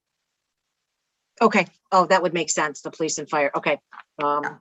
Yeah. And I mean, I remember from Chestnut Hill, and I was on the Open Space Commission. Again, we had a tiny budget, I think $150 at the time. And we wanted to send out something or do something. And, you know, we were specifically told you can't use taxpayer funds to advocate. And, you know, but Sam, to your point, I think informational material is different than actually advocating for something. I think there's a very fine line there. Yep. So, yeah. So again, Chelsea, when you talk to council, I would just like to know if he, again, I appreciate you coming up with how we proceed forward and putting guardrails in place again for this, but I would just be curious as to his thoughts about a remedy or any potential, I don't know, maybe a liability that's been created by using funds this way. So if you could, in your next conversation with him, and, you know, we can certainly discuss this more in more detail, but Okay. would the board be favorable of Chelsea at least coming up with, Chelsea, I'm going to volunteer you, some form of like draft policy or something along the lines? You've had the conversations with council, kind of what you're thinking, and then, you know, we can put this on and, you know, we can discuss this further and, you know, decide what path that we as a board would like to go. Okay. And to my knowledge, these materials have not been used yet. They haven't been distributed. They've just been purchased. Okay. As far as I know. Yes. Okay. Okay. Okay. Any further questions or anything we'd like from Chelsea to get to council? Get from council? Do people know not to distribute these? No. Then So I did not. I did my digging on my own and wanted to talk to this board because I didn't want to make a decision unilaterally. And I felt more comfortable kind of knowing where, just because in my opinion, it's not like super clear cut, and I just didn't feel comfortable. I will tell you, just having looked at it, I mean, number one, the Board of Selectmen can't do it. No one can spend money on a particular ballot question for advocacy. Board of Selectmen, Planning Board, whoever can't do it. Just off of this 2015 decision from the Office of Campaign and Public Finance. The exception is you can do it for purposes of a poll, because you can advocate for passage. It's almost like a state Hatch Act. But we can't spend money on ballot questions either. So nobody gets the idea that the only thing holding us back is our own restraint. We can't do it either. But if we now are aware, it strikes me that the problem comes from an advocacy standpoint. And if we are aware that there might be, even if it's a murky area, that there might be some documentation that would either come close to or go over the line of advocacy. I think we should let this is the EDC. I think we should let the EDC know that make them aware of this issue, so that hopefully they make the right decision and leave them in the drawer they're currently in. Be an unforced error to distribute these. Yeah, materials. exactly. Yeah. So Mark, can you take care of that? Or Chelsea, do you want to do it? Either way. Yeah. Does that make sense? Well, it does. It does. Yeah. Okay. It does. Okay. Yeah. So, and we'll put this when we get further clarifications as we go forward. And Marty, that'll give you additional time to read all about it as well. And oh yeah, reading these. Anyway, Michael Sullivan's a good guy. So that's great. Right. So, okay, that leads us to D, Board of Health update. Ms. Malinowski. Okay, so I just wanted to give a quick update on Dr. Fazen's report that I believe some subset of this group, as well as many others, were interviewed on. That report I have electronically now, and I will be sending it out this week to boards and committees, department heads, and those who I know that were interviewed. He will be doing a public forum on October 21st at 7 p.m. on Zoom, and that will be recorded. So whoever is not able to attend that live can watch it after the fact. There'll be he'll give the presentation, and then there'll be a Q&A session. So certainly if you have any questions and can't attend and want to send the questions in ahead of time, I can definitely read them into the record. If that's of interest to anyone. So we will be advertising that to try to get as much public participation in that. So just wanted to give this board an update. Great. Thank you, Ms. Malinowski. Any questions on that before we move on? All right, next up, we are going to do our final public comment. Thank you for those. Mr. Robbins, your hand was still up from earlier. We have Mr. Fling. If we could bring him over. Anyone else? Mr. Robbins, if you could leave your hand up. If you still want to speak, we'll do, okay, it's still up. And Mr. Fling. Good we'll go to you evening. first. Good evening, how are you? Welcome. I'm good, thank you. I just have a couple things that I'd like to just bring up in a quick rapid fire fashion. The town meeting current setup in the split room situation. I just want to encourage or bring up the idea that I expect that there will be a lot of discussion at this one in attendance. So I just have concerns about the current setup, the lack of visuals, and how that might be for participating. I'm also curious how families might be positioned within the room if you have more than one family member coming to the meeting, and how what the capacity differences might be if you have couples sitting together, for example. I'd like to encourage the idea of maybe QR codes, as restaurants have adopted in plenty of other places, as an idea of a solution to a visual medium that takes care of being able to see things, and have that printed inside the warrant article. So that way you can actually reference these materials, especially in color. So that kind of covers that idea of the town meeting piece. I do actually have concerns with the masks at the microphones. It's very hard sometimes to have the speaker understood clearly. So I'd like to maybe just consider the speaker having a separate mask mandate, since we are doing that, but something to think about as well, just for clarity's sake and conversation.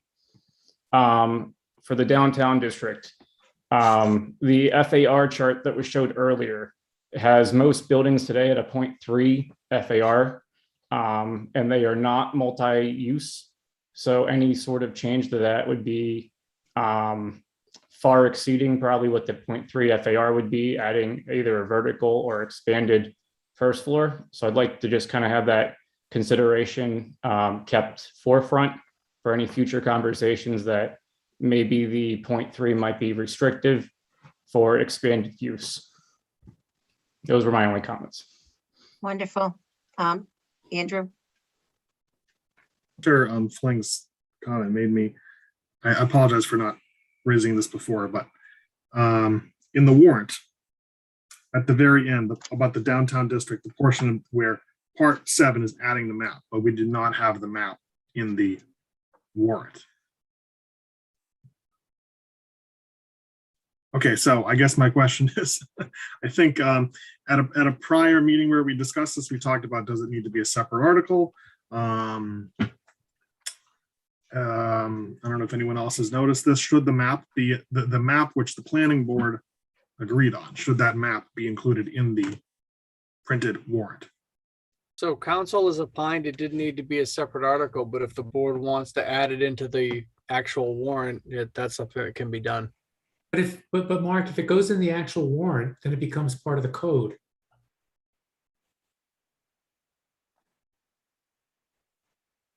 And there's no other, in other words, I don't think there's, maybe I'm wrong, but if you look at the town code, there's no maps in there. Yeah, you're not wrong.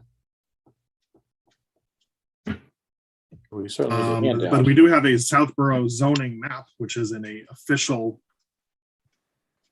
legally binding document, which shows where these kind of has the force of it. The question is just, you can anticipate a question coming up about this at the town meeting before.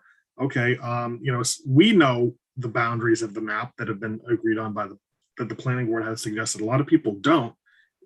Is this something that we should remedy now? And I apologize because I know that we just took the vote to approve this, but just want to make sure we want to do a handout at the meeting. Yeah. Yeah, I agree with Marty that the map isn't part of the code, but we do, under section 7, part 7, amend article 2, establishment of district zoning map by adding the new downtown district to the Southborough zoning map. Mr. Purple, I don't know the answer to that.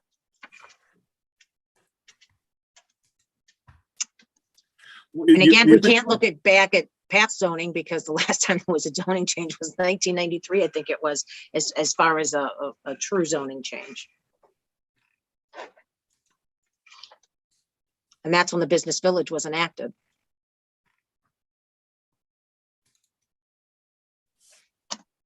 Sounds like town council question. Yeah. Hold on, I'm looking at the, I see Mr. Miller has his hand raised. No, we'll bring him over as well, Andrew.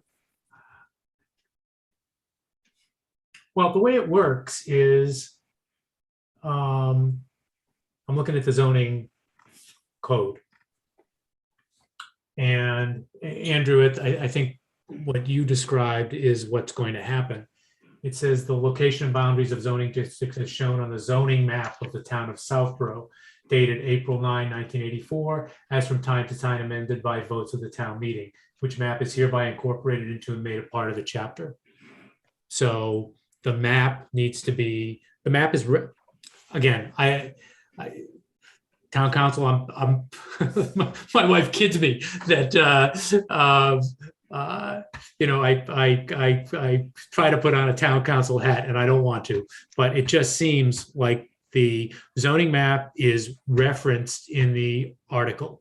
If a zoning map is referenced in the article and it's adopted by town meeting, then by virtue of the zoning code 174.4, it's then incorporated in the zoning map of the town of Southborough, which is made part of the chapter by the specific language of the chapter.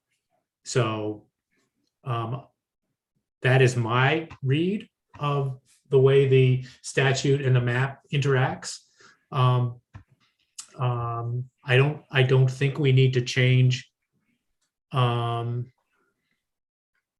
the vote we took tonight, but well, If Mark, we now- do, I mean, if Mark can reach out to council in the morning, and I think it's a pretty easy answer to a it would be a question. couple of words that maybe are or are not in that part 7. But again, the code itself takes care of it by its incorporating language. It's just a question of making sure what vote needs to be taken at town meeting for the map to be, what's the language? Amended by votes at town meeting. So the map would have to be amended by the votes at the town meeting. Again, I think that there's sufficient reference in the article for that, but let's have Mr. Talaman weigh in. Does that make sense, Andrew? Yes. Okay. Okay. You ought to have And a Mark- handout though at town meeting for the map. Agreed, Sam. Absolutely. Among others, and I think we can talk about that as we get closer to town meeting as well. So Mark, if you could find that out in the morning, then if we're good, we're good. If we're not good, It really seems pretty straightforward, because I'm looking at part 7. It says amend Article 2, establishment of districts 174.4. That's what I was reading from. Yep. So is this similar to a lot of the other votes tonight? If it's a ministerial change, you're good. And if it's a substantive change, I'm not sure how it could be anything but a procedural ministerial. I agree. It's not substantive at all. I agree. Okay. Okay. All right. Andrew, are you good till we get that answer? Yes, and then the version of the map that we talked about is the one that the planning board. approved Correct. there. Correct. With the split lots and the CSX lot out. All right. But again, that's the nature of town meeting. That can be amended. Correct. But that's the Correct. one that is to be incorporated as part of the warrant. Correct. Right. Okay. Okay. Great. Thank you. Mr. Robbins, we will go to you next, sir. If you're still here. I think he may have left because he was on there twice. He's still here, but he's muted. Right, but he was on there twice earlier, Sam. So I don't know if he was on 2 devices and he may have left. We'll come back to you, Mr. Robbins, if you're here. Mr. Miller, welcome. Hi, board, and thank you for recognizing me. And I put my full faith and credit in Mr. Tallerman's opinion with regard to the map. I had raised my hand just to urge you to memorialize your decision to accept the planning board's version of a revised map, so that you went forward to town meeting with some kind of clarity for voters so that they fully understood what they were getting and would be more likely to support what you were advancing. That said, I actually wanted to speak beyond the issue of the map. I think, and I'll be very, very brief because we're in hour four and a half. That, you know, boards, committees, commissions take a lot of brickbats in the course of their business. But can I offer a couple of bouquets tonight at the risk of embarrassing anybody? One was for Ms. Malinowski, because I am very grateful. And I think the conversation about grant usage for advocacy and the sort of cautionary tale that was offered here was really quite inspiring and informative to me. And I learned a lot as a sort of new member of a town commission. And it should be kind of required viewing, I think, for everybody who serves on a board or commission in town. It was very interesting, very informative. I'm very appreciative of Ms. Malinowski for bringing this forward and for the conversation among the entire board on the point. Again, and I'll leave it at that. It was quite instructive. The other point I wanted to make was that I am very grateful to Ms. Braccio for her comments about the downtown district tonight, because what she did was bring forward something that personally, as someone who's watched live or on tape the next morning, every single meeting of every board, commission, and committee that's been involved in this for the past year, Ms. Braccio brought forward something that's been sorely lacking on a good many of these calls, and that is facts, data, numbers with regard to the floor area ratio. And again, it was a conversation that I found highly instructive, highly informative, and extremely, extremely helpful. And so I don't want to embarrass Ms. Braccio or Ms. Malinowski any further with a lot of praise, but I mean that quite sincerely. It was worth staying here till 10:25 to say that you did us a favor tonight on those 2 points. And I don't want to leave the rest of you folks out. You all did a great job tonight, just hanging in there and participating. But thank you very much. And again, full faith and credit in Mr. Talman with regard to the map, but I do urge you to memorialize it before we get to town meeting. Thanks very much. Wonderful, Mr. Miller. Thank you for hanging around as long as you did. Much And the Sox appreciated. are ahead, by the way. So They are. yeah. Good night. That's a good thing. Good night, Mr. Miller. Mr. Robbins, we're going to give you one more opportunity. If you are here, and I see Chelsea's back. Thank you. All right, at this point, I would assume. Chelsea, did you miss the bouquet? Did I miss the? You did. She was checking. You missed a significant. Here's the concise summary. Kevin is very appreciative of you bringing up the point about the use of EDC funds in relation to advocacy. Okay. And he appreciated the conversation that took place. So he Okay. Yes, Excellent. he very much appreciated, Chelsea. And he understood, again, he very much appreciated the whole conversation. So. Okay. That being said, all right, we have no further public comment. Do we have a motion to adjourn? So move. Is there a second? Second. All right, Mr. Dennington, Aye. Mr. Stivers, Aye. Mr. Healy, who just got back on. You get to lead them. Yeah, I'm not quite sure what happened, but aye. All right, and Ms. Malinowski.